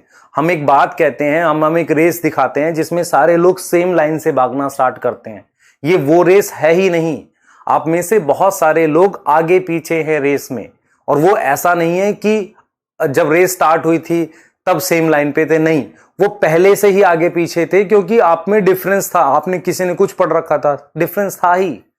और आपने अपनी कुछ लोगों ने हरकतों की वजह से मतलब कम पढ़ना, बिल्कुल ऐसा रो रो के मतलब कि नहीं दिन में टाइम ही नहीं लगता है, लेक्चर में बैकलॉग क्रिएट कर देना, उसको और डिफरेंस बना लिया। और अब आप वेट कर रहे हो कि यार कोई ऐसे मतलब चमत्कारी लेक्चर आएंगे जिसमें एक लेक्चर में सब समझ भी आ जाएगा, सारा हो भी जाएगा। पता नहीं आप ऐसा सोच कैसे लेते हो, हमें तो ये नहीं समझ में आता है। तो मुझे एक चीज बताओ जरा, एक में मेरी बात ध्यान से सुनना और आप बताना ये होगा कि नहीं। एक ऐसा मेडिकल कॉलेज है जिसमें इंडिया के टॉप डॉक्टर्स पढ़ते हैं, ठीक, उसकी कट ऑफ जाती है 100 नंबर, सिर्फ 100 नंबर में एडमिशन हो जाता है। टॉप डॉक्टर पढ़ते हैं, ठीक है, वहां से जो भी पढ़ता है वो सीधे मतलब एम्स के लेवल का डॉक्टर या उससे भी अच्छा डॉक्टर बन जाता है। ये रियलिटी है क्या? तुम क्या एक्सपेक्ट कर रहे हो कि सडनली तुम्हारे पास ऐसी कोई लेक्चर्स आएंगे जो बहुत कम में सारा करा देंगे तुम्हें और तुम्हें सारा समझ भी आ जाएगा? मैं फिर रिपीट कर रहा हूं, प्लीज मेहनत करो, कोशिश करो जो तुम्हारे पास है उनसे बैकलॉग करने की। बहुत ज्यादा आपके साथ दिक्कत यही होती है। आप याद करो एग्जाम में जब तैयारी कर रहे थे, पहले क्या करते थे, सारे चैप्टर्स कर लेंगे, लास्ट में पहुंच के कहते थे यार ये कर लेता हूं। उन पे मत आओ, अभी टाइम है, 3 महीना बहुत होता है। अच्छे लोगों के सिलेक्शन हो सकते हैं, जिन्होंने कुछ नहीं पढ़ा उनका भी हो सकता है, पर मेहनत का डायरेक्शन ठीक रख बेटा। क्लियर है? ये वो बच्चों के लिए बोल रहा हूं जिनको मतलब लगता है कि यार पता नहीं हम मतलब इतना सारा कैसे पढ़ेंगे, क्या हो रहा है हमारे साथ। बच्चे कहीं ना कहीं देख कैसे करना है। क्लियर? तू परेशान है, मैं तेरे से ज्यादा परेशान हूं तुम्हारी कमेंट देख के कुछ की दो, पता नहीं क्यों ही लिखते हो। ठीक है, इधर देखो बेटा, देखो मैंने क्या समझाया प्लियोट्रोपी। मैंने कहा एक जीन का इफेक्ट है मैनी फिनोटाइप पर, एक से ज्यादा फिनोटाइप पर उसका इफेक्ट है। ठीक है, ए कन्वर्ट होता है बी में, बी कन्वर्ट होता है सी में, सी कन्वर्ट होता है डी में, डी कन्वर्ट होता है ई में। ये बहुत सारे एंजाइम है जो काम करते हैं। जो शुरुआती एंजाइम बनाने वाली जीन रहेगी उसे प्लियोट्रोपिक जीन कहेंगे, क्योंकि उसकी वजह से ये सारे इफेक्ट आ रहे हैं। इसका एक उदाहरण हमने फिनाइल कीटोन यूरिया बताया था। फिनाइल कीटोन का मतलब एक कीटोन बॉडी यूरिन में आना। ठीक है, इतनी सिंपल सी बात। कीटोन बॉडी मतलब कीटोन ग्रुप होगा कुछ केमिकली। हम ये कहते हैं कि फिनाइल एलानिन हम डाइट में खाते हैं, और ये भी खाते हैं, ऐसा नहीं ये नहीं खाते, ये भी खाते हैं, पर ये एसेंशियल अमीनो एसिड है, ये डाइट में चाहिए। ये कन्वर्ट हो जाता है टायरोसिन में। इसको एक एंजाइम है जिसका नाम हाइड्रोक्सिलेज है, वो बनाता है। अब हाइड्रोक्सिलेज इस जीन से बनता है। ठीक है, टायरोसिन T3 T4 बनाता था, टायरोसिन मेलानिन बनाता था, टायरोसिन डोपामीन बनाता था, और टायरोसिन क्या बनाता था, एड्रेनलिन बनाता था। बायोमोलिक्यूल के 4 क्वेश्चन हो गए ये। अब हमने कहा कि अगर टायरोसिन कम बनेगा तो इन सब पर इंपैक्ट आएगा, ज्यादा इंपैक्ट मेलानिन पे आएगा। एक समझदार आदमी, सर क्या मैं टायरोसिन कम खाऊं गोरा हो जाऊंगा, पिटाई कर दूंगा तेरी में। कैसी कैसी बात है तुम्हारी भाई? तू टायरोसिन कम खाएगा तो और भी चीजों में तो प्रॉब्लम होगी, तू गोरा तो हो जाएगा, मेंटली रिटार्डेड हो जाएगा। T3 T4 कैसे बनेगा? क्या कर रहा है बेटा? कहां से आ जाते हो तुम? और ये कहां से लाएगा डोपामीन एड्रेनलिन? बता जल्दी से। है? और गोरा हो जाएगा, ऐसे थोड़ी होता है। उसको मेलानिन कम बनाएगा तो तेरी आंखों के पिगमेंट भी तो कम हो सकते हैं। आंखों में पिगमेंट नहीं रहा तो सीधे लाइट अंदर जाएगी, रेटिना डैमेज। क्या कर रहा है? कह रहा मेलानिन कम बनाऊंगा गोरा हो जाऊंगा। सही है। अब देख बेटा, टायरोसिन कम बनेगा, ठीक है, और फिनाइल एलानिन ज्यादा बनेगा। फिनाइल एलानिन क्या कन्वर्ट होता है, फिनाइल पाइरुवेट में। तुम्हें लगता है सर बहुत बच्चा बेटा बेटा बोलता रहे, तुम खुश होते रहो, पढ़ाएं कुछ नहीं, थोड़ा थोड़ा पढ़ा के निकल जाए खुश एकदम, सर वाह, 1 शॉट में सब खत्म, कुछ आ गया, सब आ गया, कुछ नहीं आया ऐसे। और वो जो डीपीपी के क्वेश्चन है वो बहुत सारे मेरे बनाए हुए हैं, इसलिए तुम्हें कई बार दिक्कत होती है, क्योंकि तुम्हें ऐसा लगता है कि तुमको बस वो वाले आसान से क्वेश्चन करा के निकल जाऊं। बेटा तुम्हें समझना पड़ेगा तुम्हारे लिए क्या है। दवाइयां कड़वी होती हैं लेकिन ठीक वही करती हैं। क्लियर है? ठीक है, फोकस करो। मैं कंबाइंड डीपीपी दूंगा इसकी। अब मुझे समझ में आ गया तुम्हें कैसे कराना, लेकिन बहुत सारे बच्चे जो परेशान हो रहे हैं। फिनाइल पाइरुवेट है, फिनाइल पाइरुवेट को किस में आ जाएगा, यूरिन में आ जाएगा, है ना, यूरिन में आएगा। तो मैं आपको यह समझा रहा हूं, 3 सिम्टम याद करने, मेंटल रिटार्डेशन, दूसरा decrease in skin and hair pigmentation. थोड़ा पिगमेंटेशन डिक्रीज होगा पर पिगमेंटेशन यूनिफॉर्म नहीं होता है, हो सकता है कहीं कम ज्यादा भी हो जाए, ऐसा भी हो सकता है, ठीक है, पर होता है। ठीक है, तीसरा मैंने बोला यूरिन में फिनाइल पाइरुविक एसिड आना। ठीक है, ये मेरे पास फिनाइल कीटोन यूरिया के लिए बताया। उसके बाद बेटा, उसके बाद मतलब हमने एक और एग्जांपल दिया था स्टार्च ग्रेन के जीन। मेरी बात सुनो, एक कैपिटल बी जीन है जो स्टार्च के ग्रेन बनाती है, स्टार्च ग्रेन की फॉर्म में बनता है सीड के अंदर। ग्रेन मतलब छोटे छोटे पार्टिकल्स। जो स्मॉल बी वो छोटे ग्रेन बनाती है, लार्ज ग्रेन बनाता है, और ये बनाता है स्मॉल ग्रेन। पहले कुछ लोग इसके एंजाइम भी पढ़ाते थे, हमें जरूरत नहीं है। अब आप खुद देखो कि मेरे पास कैपिटल बी अगर है तो स्टार्च ग्रेन बड़े साइज के बने, ठीक है, पर सीड की शेप आई round. Capital B small B अगर है तो सीड की शेप राउंड ही आई, और स्टार्च ग्रेन बने इंटरमीडिएट। यहां बने लार्ज और यहां पर क्या बने स्मॉल, पर यहां पर सीड आ गया रिंकल्ड। अब मैं आपको यह समझाने की कोशिश कर रहा हूं कि जो एक जीन है वो दो चीजें कंट्रोल कर रही है, एक स्टार्च के ग्रेन का साइज और सीड की शेप। जैसे ये जो है ये दो चीजें कंट्रोल कर रही है, स्टार्च का ग्रेन और सीड का साइज। अब इसमें जो रेशियो आ रही है वो 3:1 आएगी कि नहीं? अगर ये वाला भी राउंड है तो F2 की रेशियो 3:1 आएगी इसकी, लेकिन इसकी F2 की रेशियो क्या आएगी बेटा? इसकी F2 की रेशियो आएगी 1:1। तो ये इनकंप्लीट डोमिनेंस हो गया ना। तो इनकंप्लीट डोमिनेंस क्या हो गया? स्टार्च ग्रेन का साइज इनकंप्लीट डोमिनेंस है। और शेप क्या है बेटा? शेप मेरे पास डोमिनेंस है। तो यही चीज एनसीईआरटी बोल रही है ना कि अगर एक जीन एक से ज्यादा इफेक्ट कंट्रोल करे तो प्लियोट्रॉपी हो गया। और ये इनकंप्लीट डोमिनेंस क्यों है? क्योंकि इसका और इसका अगर डिफरेंट फिनोटाइप है तो इनकंप्लीट डोमिनेंस बोल सकते हो।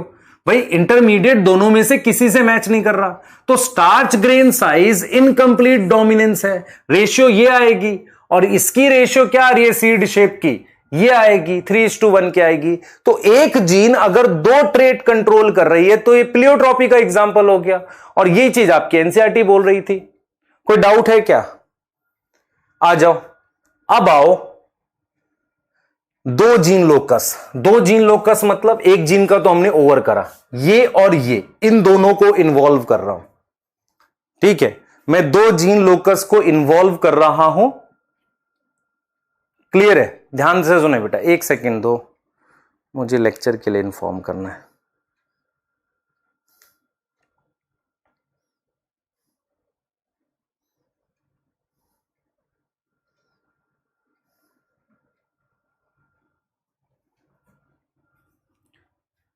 ध्यान से देखो बेटा, अब मैं दो जीन लोकस की बात कर रहा हूं, ध्यान से सुने।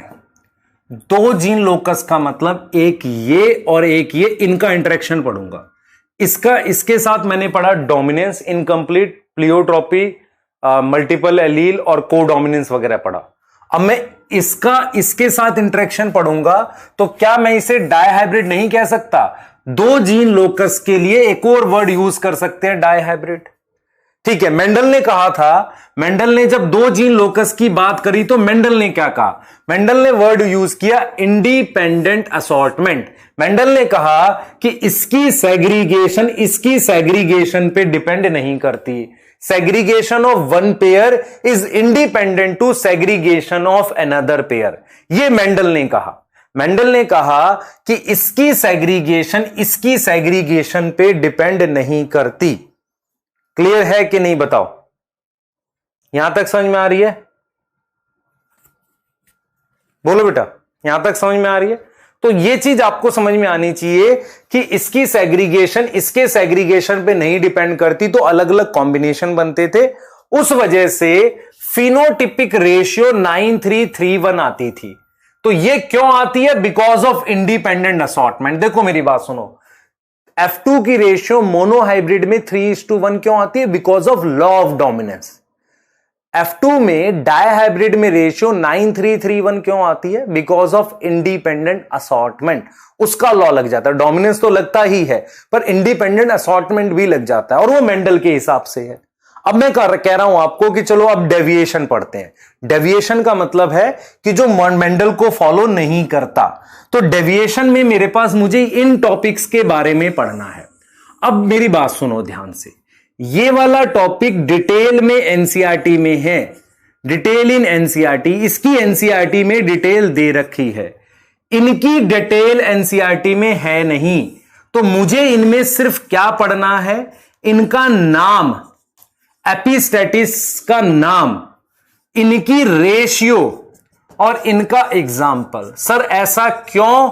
क्योंकि पिछले 11 और 12 साल के अंदर सिर्फ एपिस्टेटिस से एक क्वेश्चन आया था, वो भी एग्जाम्पल और रेशियो पे आता है। तो क्यों ना हम सीधे, क्योंकि इसको अगर हम समझेंगे तो समझने में लगभग 1 घंटा जाएगा और उसके बाद भी डाउट रहता है, तो हम इसे समझें क्यों। अगर इसका सिर्फ नाम, मतलब ये 2 जीन लोकाई का इंटरेक्शन है, इसका नाम, इसकी रेशियो और एग्जाम्पल पे ही क्वेश्चन आएगा। तो हमें मेहनत सिर्फ किसके लिए करनी है, पॉलीजेनिक के लिए करनी है। क्या ये क्लियर है यहां तक? बताओ। ठीक है, सही है, आगे जाओ। अब आओ, अब पॉलीजेनिक को स्टार्टिंग से लाइन बाय लाइन समझो। पहले क्वालिटेटिव क्वांटिटेटिव पे नहीं जा रहा हूं, पहले पॉलीजेनिक इनहेरिटेंस बता रहा हूं। सबसे पहले मेंडल ने क्या बोला था, याद करो। मेंडल ने क्या बोला था? मेंडल ने यह बोला था कि सभी प्रकार के कैरेक्टर की 2 ही ट्रेट होती हैं, या तो टॉल प्लांट होगा और उसके साथ डॉर्फ होगा, राउंड के साथ रिंकल्ड होगा। ऐसी 2 ही ट्रेट नेचर में दिखती है। मेंडल ने यह बोला था। मेंडल ने कहा था कि हर कैरेक्टर की सिर्फ 2 ट्रेट होती है, टॉल, डॉर्फ, राउंड, रिंकल्ड, ऐसे ही। तो मेंडल ने यह बोला था। यह चीज समझ में आ रही है? तो according to Mendel, many trait, बहुत सारी जो ट्रेट है, उनके जो बहुत सारे कैरेक्टर्स हैं, बेसिकली मेंडल ने क्या बोला था, मैनी कैरेक्टर्स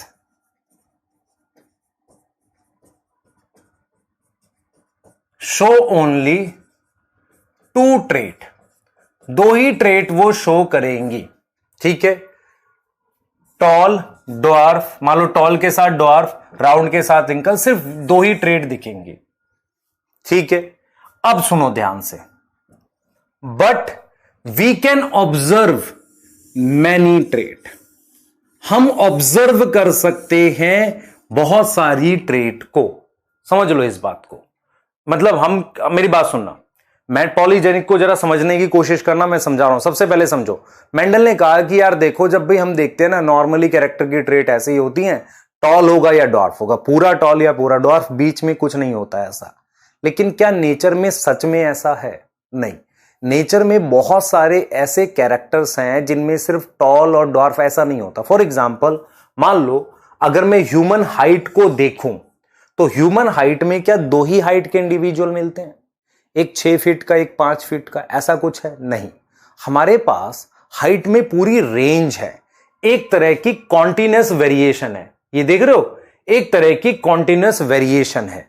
कुछ अलग अलग हाइट के लोग मिलते हैं, 5.1, 4.9, ऐसे करके एक कॉन्टिन्यूअस वेरिएशन सी मिलती है। इसका मतलब ये हो गया, इसका मतलब ये हो गया, ऐसे ही स्किन कलर में होता, अलग अलग कलर के स्किन मतलब मिलती है हमारे पास। इसका मीनिंग क्या हुआ?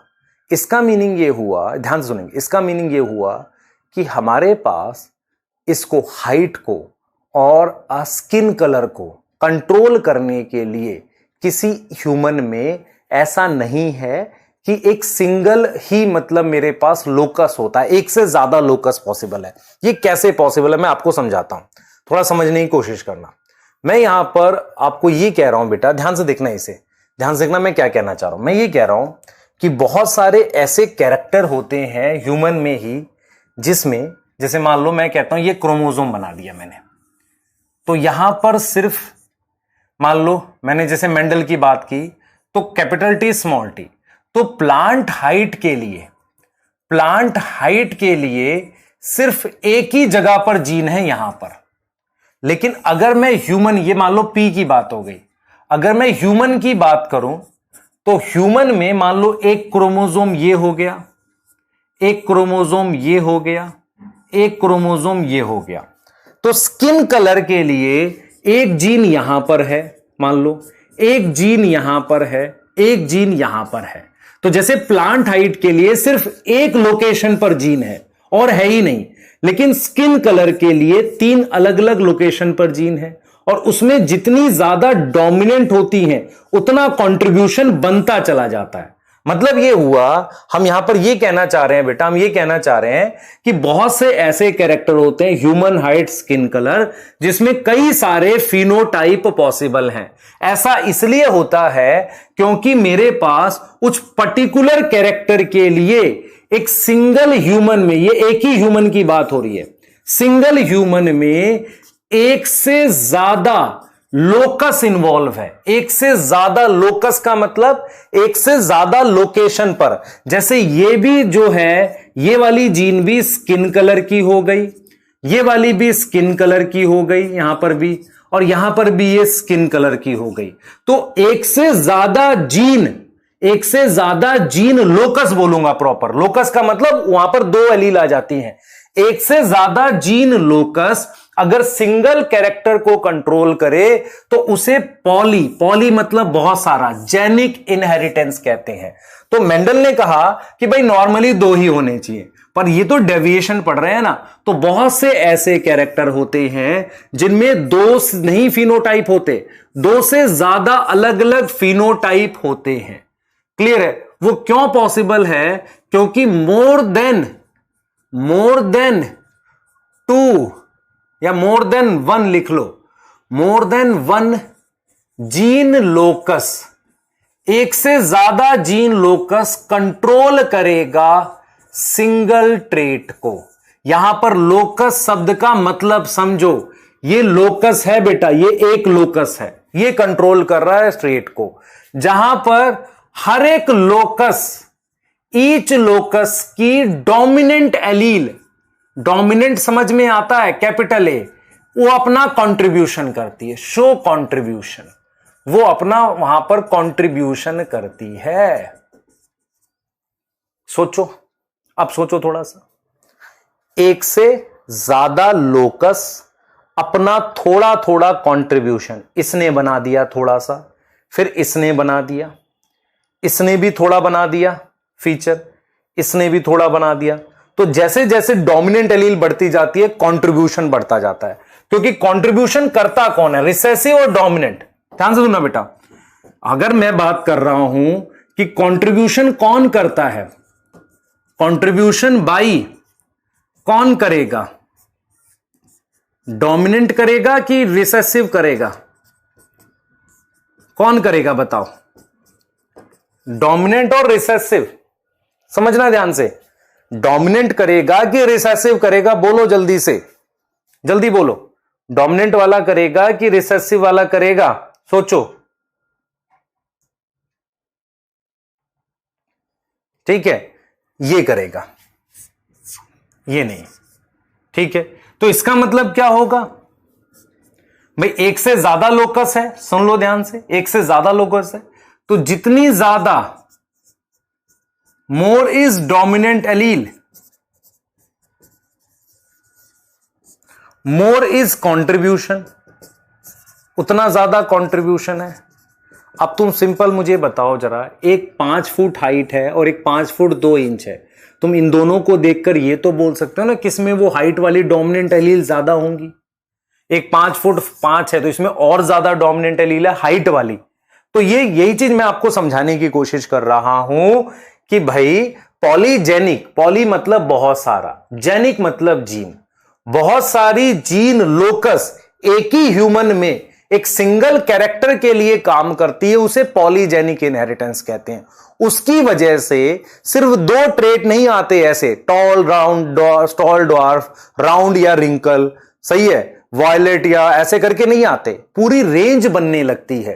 क्योंकि जैसे जैसे डोमिनेंट एलील के नंबर में फर्क आता है, कंट्रीब्यूशन बढ़ता जाता है और इफेक्ट इंक्रीज होता है।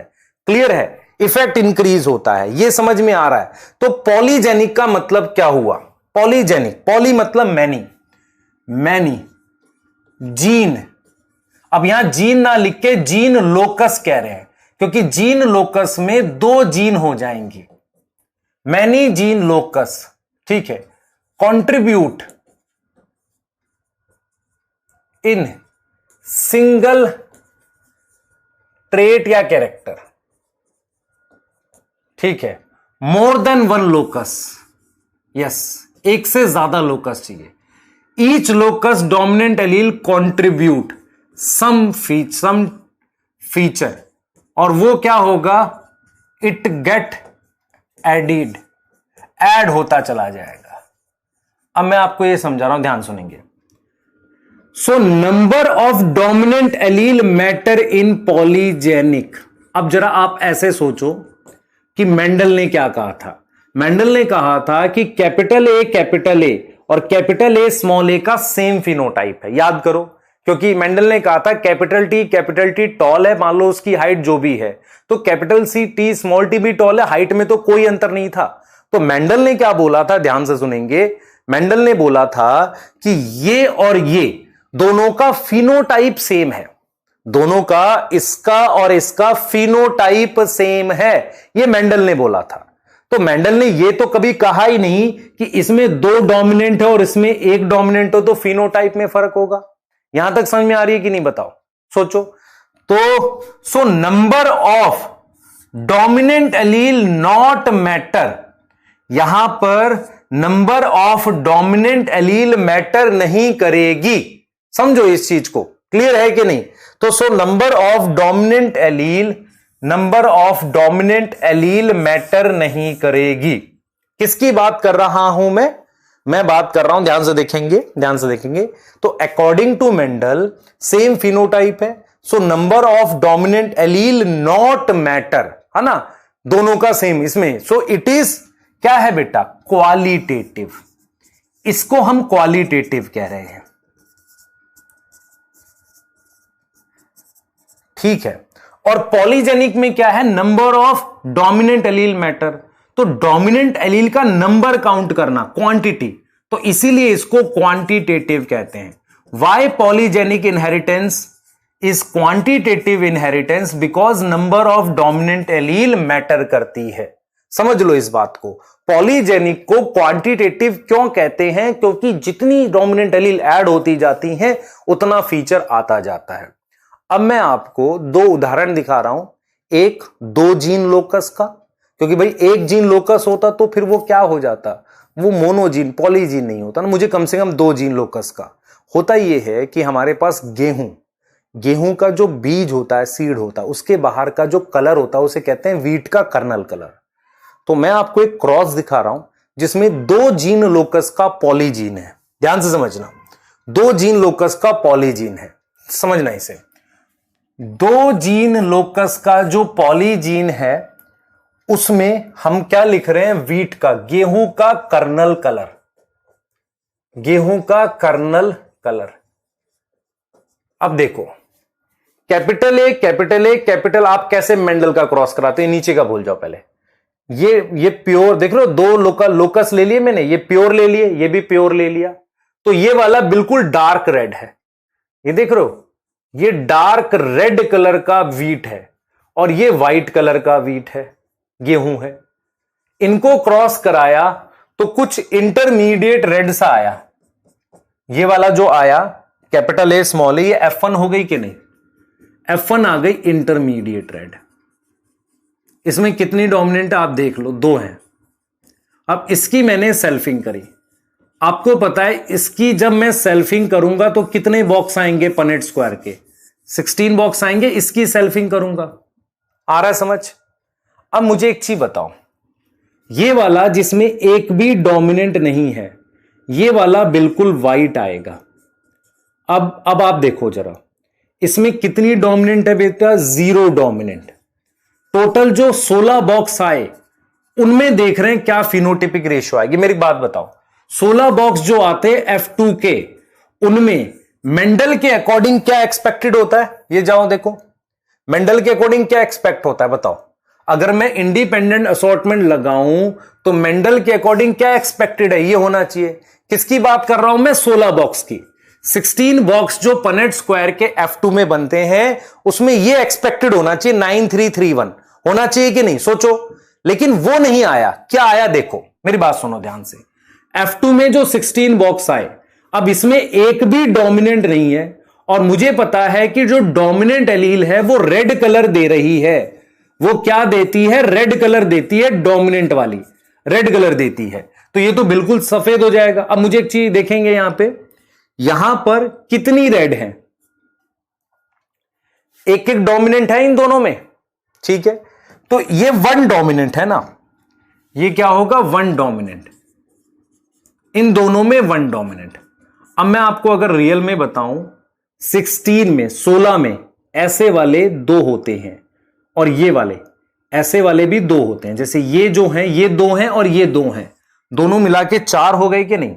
तो चार ऐसे आएंगे, ये तो एक ही आएगा, चार ऐसे आएंगे जिसमें एक डोमिनेंट एलील होगी, ठीक है। अब जरा ये देखो, अब क्या हुआ, इनमें कितनी डोमिनेंट है काउंट करो, दो, दो और दो, दो दो डोमिनेंट हो गई कि नहीं, खुद देखो आप बेटा, दो दो डोमिनेंट हो गई। और जैसे जैसे डोमिनेंट एलील बढ़ रही है रेड कलर बढ़ेगा, ऐसे टोटल मेरे पास दो डोमिनेंट वाले 6 होंगे। आप खुद देखो, एक तो ये वाला होगा capital A small A capital B small B, ऐसे 4 होते हैं बेटा, ऐसा एक होता है, ऐसा एक होता, मिला के 6 हो गए। तो कितने डोमिनेंट एलील हैं, 2 डोमिनेंट है। अब आ जाओ जरा, कितने डोमिनेंट लूंगा, 3, और कितने मैक्सिमम जा सकता हूं, 4 डोमिनेंट तक जा सकता हूं। 4 से ज्यादा जा सकता हूं नहीं, क्योंकि 2 लोकस है ना, 4 डोमिनेंट चला गया। तो ये 4 होंगे, ऐसे एक होंगे। मैं आपको दिखा देता हूं मैं कैसे बोल रहा हूं, ये बात ध्यान से सुनो। मैं आपसे क्या बोल रहा हूं, मैं कह रहा हूं देखो, ये 2 डोमिनेंट वाले capital A small A capital B small B, किसके बीच में सेल्फिंग हुई है, ये जो मेरे पास सेल्फिंग है ना, किसकी सेल्फिंग हुई है, देखो capital A small A capital B small B, ये मैंने ले लिया, इसको इससे क्रॉस कर रहा हूं, इसकी बात कर रहा हूं, इसमें इस वाले में सेल्फिंग हुई है ना, तो इसको इससे क्रॉस कर रहा हूं। आपसे पूछा गया है ऐसे कितने आएंगे, कैसे निकालोगे, देखो कैसे निकालते हैं, तरीका बताता हूं आपको। कैपिटल ए, ध्यान दो बेटा, मैं क्या बता रहा हूं, मैं आपको ये बता रहा हूं capital A small A capital B small B 4 कैसे आ गए, आपको कैसे पता चलेगा। इसको इससे क्रॉस कराओगे तो कैपिटल ए स्मॉल ए कितने आते हैं, आप बताओ कितने आते हैं, 2 आते हैं भाई, 2 होते हैं कि नहीं। इसको इससे क्रॉस कराओगे तो कैपिटल बी स्मॉल बी कितने होते हैं, 2। अगर इनको आपस में मल्टीप्लाई कर दूं तो 4 हो गए कि नहीं, इसको आपस में। मैं आपको सिर्फ ये दिखा रहा हूं कि कैसे निकालते हैं। जैसे मान लो आप इसी के इस क्रॉस की बात करो, इस वाले की, मुझे कैसे पता ये वाले 2 2 आएंगे, ये 2 आएगा, ये वाला 2 और ये 2 कैसे आएगा, मुझे कैसे पता, देखो इसको इससे क्रॉस कराओ तो कैपिटल ए स्मॉल ए कितना आएगा सर, 2 आएगा, आता है कि नहीं मोनो हाइब्रिड में, बता भाई। और कैपिटल बी स्मॉल बी, इसको क्रॉस कराओ इन दोनों को तो ये वाले स्मॉल बी कितने आएंगे सर, एक ही आता है इनके क्रॉस में। तो 2 को मल्टीप्लाई करोगे 1 से तो 2 हो गया ना, तो 2 ये हो गए और 2 ये हो गए। मैंने क्या बोला, समझा नहीं, मतलब मैं 4 क्यों लिख रहा हूं, 4 क्यों लिख रहा हूं, आप बॉक्स बना के देखना, 2 ऐसे होंगे और 2 ऐसे होंगे। कैसे निकाला, ऐसे कैपिटल ए स्मॉल बी ये वाला। अब आपसे कोई पूछे मुझे बताओ कि ये वाले कितने होंगे, ध्यान दो, ये वाले कितने होंगे, इनके क्रॉस में कितने बॉक्स आएंगे, 16 बॉक्स आएंगे। ऐसे वाले कितने आएंगे उसमें से, तो इसको जब इसको इससे क्रॉस करोगे तो कैपिटल ए कितने होंगे, 2 होंगे। इसको इससे क्रॉस करोगे तो ये कितने होंगे, 1 होगा, तो 2 ही आएंगे। ऐसे भी करने का तरीका बता रहा हूं। तो अगर आप ध्यान से देखो बेटा, आप ध्यान से देखो, यहां 0 डोमिनेंट है, यहां 1 डोमिनेंट है, यहां 2 डोमिनेंट है, काउंट कर लो, फिर 3 डोमिनेंट, फिर 4 डोमिनेंट। और number of dominant allele matter कर रही है, क्या मैटर कर रही है, नंबर ऑफ डोमिनेंट एलील। तो रेशियो क्या आ गई, फिनोटाइप कितने आ गए, कितने फिनोटाइप आ गए सर जी, फिनोटाइप आ गए 5, 0 वाला, 1 वाला, 2 वाला, 3 वाला, 4 वाला। फिनोटिपिक रेशियो क्या आ गई, फिनोटिपिक रेशियो क्या आ गई सर, 1 4 6 4 1, आनी क्या थी, 9 3 3 1, तो बदल गई ना। मान लो मैं तुम्हें कहूं एक ग्राफ ड्रॉ कर लो, मुझे बताओ इस एक्सिस पर नंबर ऑफ डोमिनेंट एलील बढ़ रही है, यहां भी है, तुम्हें दिख रहा है ऊपर से नीचे नंबर ऑफ डोमिनेंट एलील बढ़ रही है, ठीक है। और फिनोटाइप मैक्सिमम किस पे है, मुझे बताओ, 2 डोमिनेंट पर मैक्सिमम फिनोटाइप है 6। तो एक ऐसा ग्राफ नहीं आ जाएगा जिस पे मेरे पास ये 6 हो गया, फिर यहां 4 हो गया, यहां 1 हो गया, यहां 1 हो गया, यहां 4 हो गया। मतलब यहां पर कितनी डोमिनेंट है? 0। इस वाले के नीचे आओगे 1 2 3 4, नंबर ऑफ डोमिनेंट एलील बढ़ रही है। फिनोटाइप पहले बढ़ा फिर घट गया, देखो 1 4 6 4 1। ऐसा ग्राफ भी बना सकते हो। सर ग्राफ की जरूरत है? नहीं, जरूरत नहीं है, लेकिन सिर्फ तेरे को यह समझा रहा हूं बेटा कि ये अगर ध्यान से देखेगा, ये जो बच्चा मेरे से पूछ रहा था सर इनका फिनोटाइप सेम कैसे हो गया क्वांटिटेटिव में, क्योंकि बेटा क्वालिटेटिव होता तो इसको लिखता मैं टॉल रिंकल्ड और इसको लिखता ड्वार्फ राउंड, लेकिन क्योंकि क्वांटिटेटिव की बात कर रहा हूं तो वहां पर मतलब ये तो सिर्फ सिंबल है, ये 2 डोमिनेंट है, यहां भी 2 डोमिनेंट है, इसलिए इनका फिनोटाइप आएगा। फिर क्या लिखेंगे? टॉल वॉल नहीं, कुछ और चीज के लिए यूज कर रहा हूं इसे मैं। समझ में आया या नहीं बात ये? ठीक है, आगे देखो। अब आओ जरा, अब अगर मैं 3 जीन का, ये रेशियो समझ में आ गई 14641। अब देखो इस पे आओ, 3 लोकस का पॉलीजीन, 3 लोकस का पॉलीजीन कहां है? 3 लोकस का पॉलीजीन क्या होता है? देखो ध्यान से, कैपिटल ए प्योर वाले को क्रॉस करा रहे हैं, पेरेंट है, तो ये F1 आ गया। F1 को क्या बोलेंगे? देखो ये बिल्कुल डार्क पर्सन होगा, ये होगा बिल्कुल व्हाइट, व्हाइट को एल्ब्यूनो कहते हैं, और बिल्कुल ब्लैक को कहते हैं हमारे पास ये बिल्कुल ये व्हाइट है, ये डार्क है, निग्रो बोला, इसको मुलैटो कहते हैं, मुलैटो, जिसमें 3 डोमिनेंट है। अब इसकी अगर मैं सेल्फिंग करूंगा तो कितने तरह के पॉसिबल बॉक्सेस बनेंगे? 64। कितने बनेंगे? 64। अब 64 बॉक्सेस जो बनेंगे, मुझे बताओ जरा, इसमें कितनी डोमिनेंट है? एक भी डोमिनेंट नहीं है, तो भाई 0 डोमिनेंट वाला एक ही होगा पूरे 64 में। अब इसमें कितनी डोमिनेंट है? एक। देख लो, तुम्हें एक ही डोमिनेंट दिख रही है, तो एक डोमिनेंट वाले मेरे पास 6 मिल जाएंगे, 2 डोमिनेंट वाले मेरे पास टोटल कितने मिल जाएंगे? 15। 3 डोमिनेंट वाले टोटल 20 मिल जाएंगे। देखो आप खुद देखो, इसमें कितनी डोमिनेंट लिखी है मैंने, देखो कितनी लिखी है? 2 1 2 2 2 1 2, ये भी 2 डोमिनेंट है, देख लो आप खुद से देखो ना, 2 डोमिनेंट है। ऐसे टोटल 64 में 15 होंगे, 3 डोमिनेंट वाले 20 होंगे। अब देखो 1 6 15 बढ़ रहा है ना, मैक्सिमम आ गया, अब घटेगा वैसे 15 आएगा। ये कितने डोमिनेंट होंगे? इसमें 4 डोमिनेंट, काउंट करो कितने आएंगे? ये 15 आएंगे। फिर 5 डोमिनेंट वाले कौन होंगे? फिर कम हो जाएंगे ना भाई, 5 डोमिनेंट बनाते ही मेरे पास कम ऑप्शन रह जाएंगे ना। कितने डोमिनेंट आप खुद कर लो, 5 डोमिनेंट, ऐसे आएंगे 6। और भाई सारे डोमिनेंट हो ऐसा तो सिर्फ 64 में एक ही होगा ना, तो ये फिर रेशियो ऐसी नहीं होगी बढ़ती हुई घटती हुई। देखो फिनोटिपिक रेशियो 1 6 15 20 15 6 1, इसका सम 64 नहीं आ रहा है, खुद देखो। और फिनोटाइप कितने हो गए? ये 7 अलग अलग हो गए ना। 7 कैसे हो गए? 1 2 3 4 5 6 7। भाई ये नंबर ऑफ डोमिनेंट एलील है ना, नंबर ऑफ डोमिनेंट एलील है, ये ऐसे बढ़ रही है, ठीक है। तो फिनोटाइप कितने हो गए? 7 तरह के हो गए। तो मैं कैसे कर रहा हूं, देखो अगर 2 जीन लोकस है, 2 जीन लोकस में 0 डोमिनेंट से लेके 5 फिनोटाइप बने, जो पीछे हमने बनाया।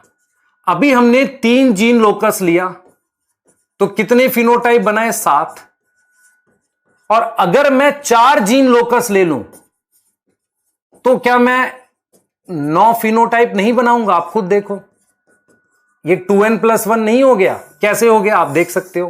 भाई 0 डोमिनेंट, 1 डोमिनेंट, 2 डोमिनेंट, 3 डोमिनेंट, 4, ऐसे करके कर लेंगे। आ रहा समझ? बताओ, ठीक है, क्लियर है, सही है। तो इस चीज को आपको समझ में आना चाहिए। इधर आ जाओ जरा, देखो अब हमारे पास क्या है बेटा, कुछ क्वेश्चंस बता रहा हूं पॉलीजेनिक में, समझ लो। पॉलीजेनिक पे कुछ क्वेश्चन बता रहा हूं, देखो। Polygenic inheritance involve all except, polygenic inheritance सब कुछ इन्वॉल्व करता है, किसको छोड़ के? क्वालिटेटिव, क्वांटिटेटिव होता है, यस होता है। मोर देन एक लोकस होगा, more than 2 phenotype in a population. भाई 2 जीन लोकस होगा तो 5 फिनोटाइप है, 3 जीन लोकस है तो 7 है ना, ये भी सही है। तो क्वालिटेटिव नहीं है, पॉलीजेनिक क्या नहीं है, क्वालिटेटिव नहीं है। अब देखो ये बहुत अच्छा क्वेश्चन है, क्वेश्चन 2 पहले पढ़ना 2 बार।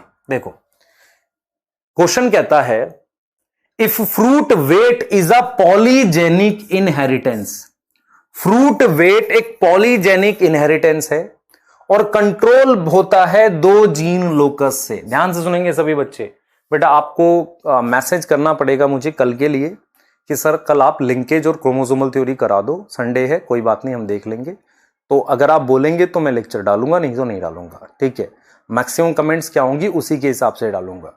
मेरे लिए आपको समझ आना प्रायोरिटी है, रैदर को सिलेबस को तेज कराने की। इसलिए आज मैं आपको हैंड रिटन नोट्स दे रहा हूं, जहां तक मैं करा दूंगा वहां तक के हैंड रिटन आपके पास आज आ जाएंगे। उसके साथ उसके साथ आपको एक असाइनमेंट इवनिंग में आ जाएगा, वो असाइनमेंट आपने सॉल्व करना है इवनिंग में, ठीक है, क्लियर है। इवनिंग में अपलोड हो जाएगा, उसको कंप्लीट करना, फिर बताना कि सर क्या है, क्योंकि फिर उसके बाद दोबारा डीपीपी के क्वेश्चन जो नहीं बन रहे होंगे उनको करके देख, ठीक है। आ जाओ जरा, भूख लग गई अब सुबह सुबह। मैं एक्चुअल में मॉर्निंग में रिकॉर्ड कर रहा हूं ना। देखो if fruit weight is a polygenic inheritance and control by 2 gene locus, ठीक है, ये 2 जीन लोकस से कंट्रोल होता है, ठीक है। इफ वेट ऑफ फ्रूट, मतलब ये कह रहा है कि जो फ्रूट का वेट है ना वो एक पॉलीजेनिक इनहेरिटेंस है और 2 जीन लोकस, जैसे 2 जीन लोकस बोले ना तो आप समझो कि हाँ यार ये वो वाली रेशियो बनेगी 1:4:6:4:1 वाली। अब ये कह रहा है कि अगर मेरे पास स्मॉल ए स्मॉल बी का 50 ग्राम वेट दे रखा है और हमारे पास एक डोमिनेंट एलील का वेट, 1 डोमिनेंट एलील का वेट क्या है, कह रहा है 10 ग्राम है, और आपसे ये इनके वेट पूछ रहा है। अब मेरी बात समझना ध्यान से, इसमें कितनी डोमिनेंट है,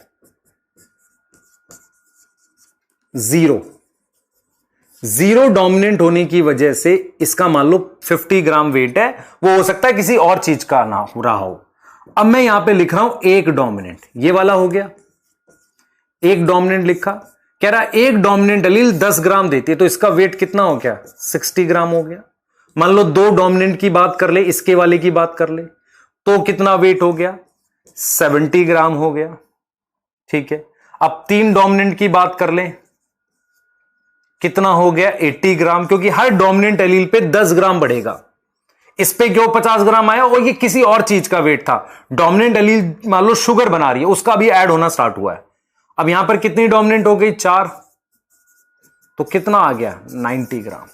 ऐसे करने होते हैं ये क्वेश्चन, समझ में आ रहा है। कह रहा है कि फ्रूट का जो वजन है ना वो पॉलीजेनिक इनहेरिटेंस है और कितने जीन लोकस कंट्रोल कर रहे हैं, 2, तो 5 फिनोटाइप बनेंगे। एक ये 5 अलग अलग तरह के फिनोटाइप बनेंगे, ठीक है।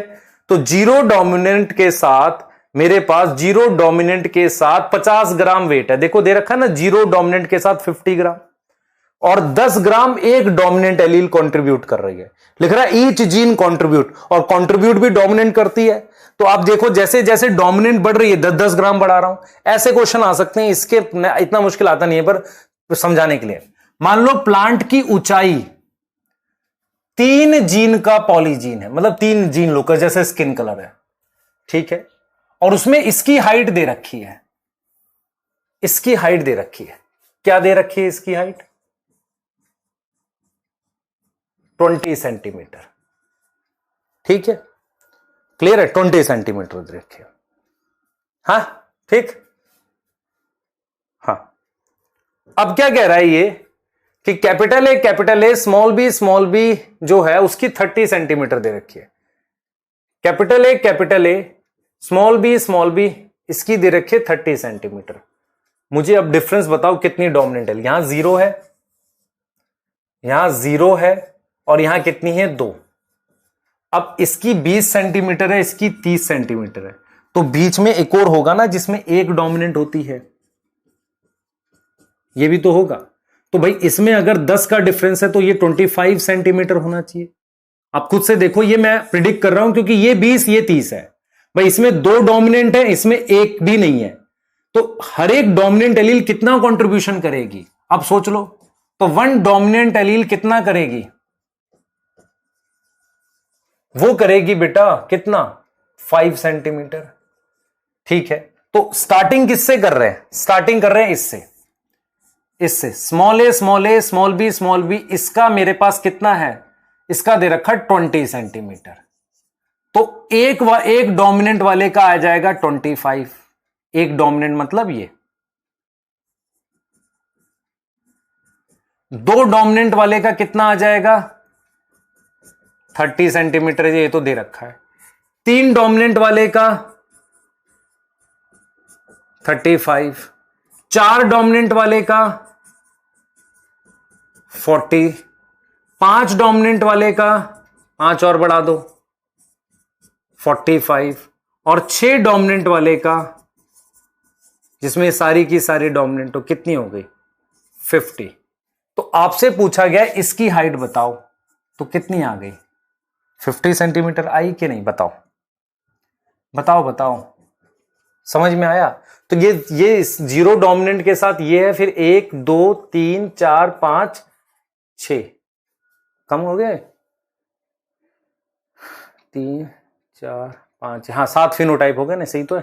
ठीक है, अब देखो, अब ये कह रहा है कि fruit size if control by 4 gene का पॉलीजीन है, 4 जीन का, अगर 2 जीन का होता है तो 5 फिनोटाइप बनते हैं, 3 जीन का है तो टोटल 7 फिनोटाइप बने हैं, अगर 4 जीन का है तो कितने बनेंगे 9 अल्फिनोटाइप बनेंगे।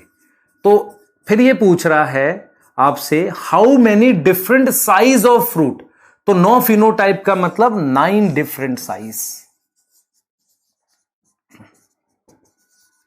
समझ में आया, क्लियर है। ये है पॉलीजेनिक इनहेरिटेंस एक्चुअल में।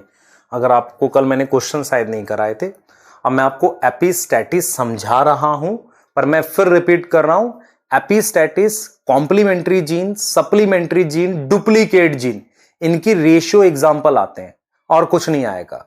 जो बच्चा ज्यादा इनको करने की कोशिश करे कोई फायदा नहीं, हो सकता है कोचिंग्स में 1 घंटा पढ़ाया हो पर आएगा ही नहीं। क्लियर है सर, आपको कैसे पता, मैं पिछले 12 साल में एक क्वेश्चन देखा है, तो इसमें पॉलीजेनिक से दे देगा, उसको देना होगा, तो ये क्यों लेकर जाएगा। एपिस्टैटिस सुनो क्या होता है, ध्यान से सुनेंगे, ध्यान सुने। ये इसका प्रोडक्ट है, कैपिटल ए का प्रोडक्ट, स्मॉल ए प्रोडक्ट को मार्क्स करे, ध्यान सुने। इफ कैपिटल ए जीन का प्रोडक्ट मास्क, समझ में आता है, मास्क या सप्रेस स्मॉल ए जीन प्रोडक्ट, उसको क्या कहोगे, उसको कहते हो डोमिनेंस, जो मेंडल ने बताया था। ऐसे ही कैपिटल बी जीन का कोई प्रोडक्ट मास्क करे या सप्रेस करे स्मॉल ए जीन के प्रोडक्ट को, तो उसको भी डोमिनेंस कहेंगे। समझने की कोशिश करना, अगर कैपिटल ए स्मॉल ए को दबाए, दिखने ना दे, कैपिटल बी स्मॉल बी को ना दिखने दो, तो उसे तो डोमिनेंस कहते हैं ना, कैपिटल बी खुद को दिखा रही है। लेकिन अगर कैपिटल ए जाकर बी को सप्रेस कर दे, समझ रहे हो, एक लोकस की जीन दूसरे लोकस की जीन को सप्रेस करे, तब उसे डोमिनेंस नहीं कहते, उसे एपिस्टैटिस कहते हैं। तो एपिस्टैटिस क्या होता है, when allele capital A of one locus mask या सप्रेस एलील ऑफ, मान लो capital B, another locus is known as epistasis. इसको हमने क्या नाम दे दिया, एपिस्टैटिस का नाम दे दिया। कोई डाउट है बताओ, सोचो, दिमाग में लगाना इस बात को। इसको हमने नाम दे दिया एपिस्टैटिस।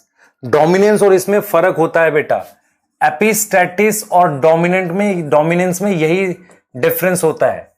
एपिस्टैटिस और डोमिनेंस डोमिनेंस क्या होता है?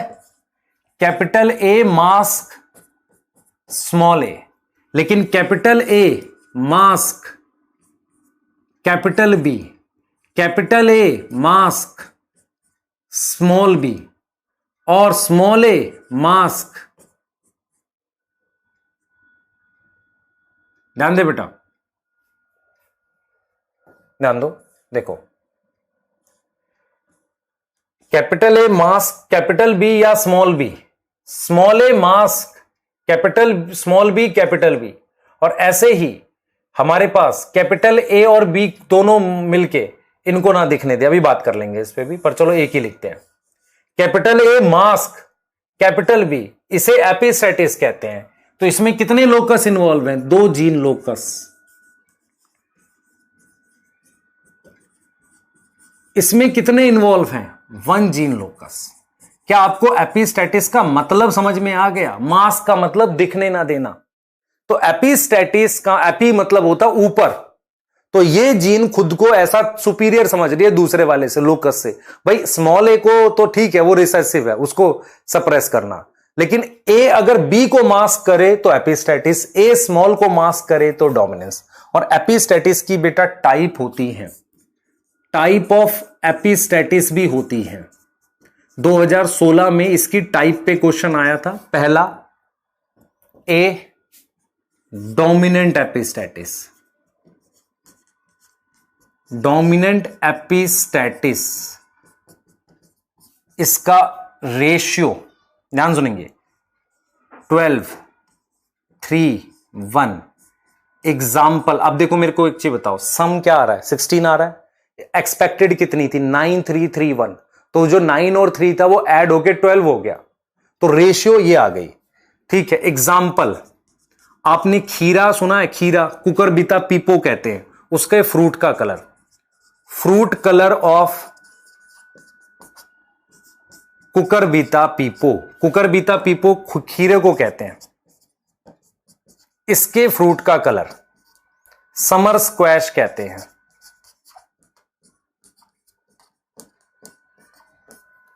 क्लियर है? यहां तक समझ में आ रहा है? अब आओ जरा सेकंड, रिसेसिव एपिस्टैटिस। देखो रिसेसिव एपिस्टैटिस, इसकी रेशियो आ रही है 9, 3, 4, मतलब 3 और 1 ऐड हो गया होगा। इसका एग्जाम्पल है अनियन, प्याज देखा है आपने, उसके बल्ब का कलर, अनियन का बल्ब का कलर, और चूहे का स्किन कलर, माइस का कोट कलर, ये इसका एग्जाम्पल है। तो रेशियो एग्जाम्पल पूछेगा नाम के साथ, और कुछ नहीं आएगा इसमें। फिर आएगा dominant recessive.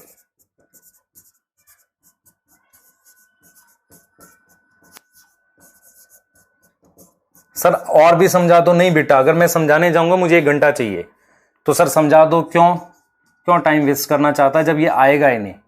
Example, example, plumage, plumage मतलब होता है, आपने मुर्गी देखी है, 2 तरह की होती है, एक होती है कलर्ड और एक होती है सफेद। कलर्ड और व्हाइट होती है ना, तो प्लूमेज कलर इन पोल्ट्री, पोल्ट्री मतलब मुर्गी। तो एग्जाम्पल आएंगे सीधे, ठीक है, सीधे क्या आएंगे? एग्जाम्पल आएंगे। तो तुम्हारे काम की ये टेबल है बेटा, तुम्हारे काम की ये टेबल है। हम इंटरेक्शन का नाम लिख रहे हैं, इंटरेक्शन का नाम लिख रहे हैं यहां पर। मान लो सबसे पहले मैं पॉलीजेनिक ही लिख दूं। पॉलीजेनिक में मेरे पास 2 जीन का और 1 जीन का, 2 जीन की रेशियो 1, 4, 6, 4, 1। 3 जीन लिखना है ना बेटा, 2 जीन का, यहां 3 होना चाहिए ना। 3 जीन वाले में स्किन कलर 1, 6, 15। देखो बढ़ रहा है फिर घटता है इसमें भी, ठीक है। ये वीट है और ये क्या है? Skin colour. तो ये आपको समझ में अच्छे से आना चाहिए, पॉलीजेनिक। सेकंड है एपिस्टैटिस। एपिस्टैटिस, ठीक है, एपिस्टैटिस में डोमिनेंट, ध्यान दो बेटा, डोमिनेंट एपिस्टैटिस, डोमिनेंट एक्चुअल में क्या होता है, कैपिटल ए, कैपिटल बी और स्मॉल बी दोनों को मास्क कर देती है। कैपिटल ए जो है वो मास्क करती है, मास्क कैपिटल बी और स्मॉल बी दोनों को, डोमिनेंट वाला, उसकी रेशियो 12:3:1। उसका एग्जाम्पल कुकर बीता पीपो। बेटा ये याद करने का है, लास्ट वाला जो मैं बता रहा हूं, इसको कृपया करके लिख के याद कर लेना। कुकर बीता पीपो को समर स्क्वैश कहते हैं। फिर इसी में रिसेसिव, रिसेसिव मतलब स्मॉल ए मास्क कर रहा है कैपिटल बी स्मॉल बी को, तो रेशियो आ रही है 9:3:4।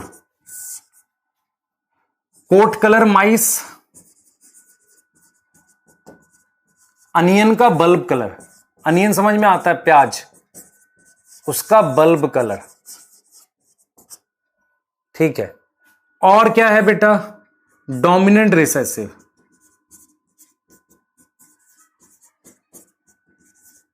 इसमें 13:3 क्या आ जाएगा, प्लूमेज कलर। कृपया सिर्फ डोमिनेंस और इसमें डिफरेंस याद रखना एपिस्टैटिस में, प्लूमेज कलर इन पोल्ट्री। ये टेबल 3-4 बार लिखनी है आपने। थर्ड, कंप्लीमेंट्री जीन,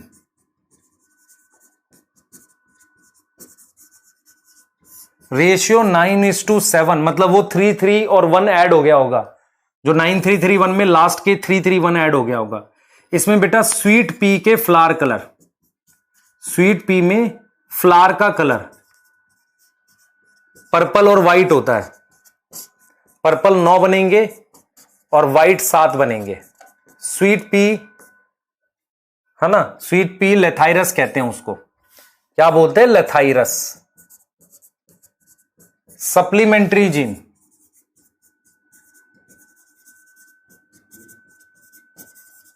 उसमें क्या आ गया, 9:3:3:4।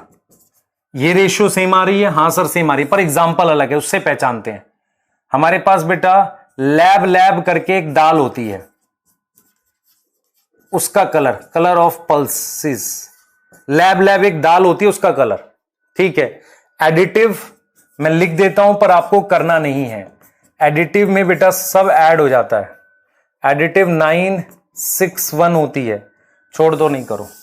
एडिटिव और एक होती है मान लो डुप्लीकेट जीन, चलो डुप्लीकेट लिखें अगर, तो डुप्लीकेट में 15:1 आ जाएगी।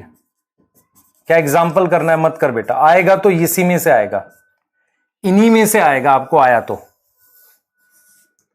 ठीक है, इसको करो। क्लियर है? तो आज की क्लास में मैंने क्रोमोसोमल थ्योरी नहीं पढ़ाई, ना मैंने लिंकेज पढ़ाया, आपको मैं पढ़ाऊंगा उसको। अगर आपको ये इसमें डाउट्स रहेंगे आप मैसेज करना, ठीक है। अपने हैंड रिटन नोट्स में से याद करो चीजें, उनको रिलेट करो, क्लियर है, और इसको कंप्लीट करो, है ना। और मैसेज करके बताओ ये हो गया नहीं हो गया, क्योंकि उसी के हिसाब से फिर आगे कराएंगे बेटा। पर्पस ये नहीं है कि जल्दी जल्दी करा देना, पर्पस ये भी है कि आपको आना चाहिए, क्लियर है। ऐसे पूरी रिस्पॉन्सिबिलिटी हमारी हर तरह की, ठीक है बेटा। चलिए, और अपना बता देना नेक्स्ट क्लास के लिए आपको कैसे करना है। अगर क्लास सही होगी तो मैसेज करना, उसके हिसाब से फिर हम आपको क्लास अपलोड कर सकते हैं, पर प्लीज पढ़ाई करिए, ठीक है बेटा। Thank you.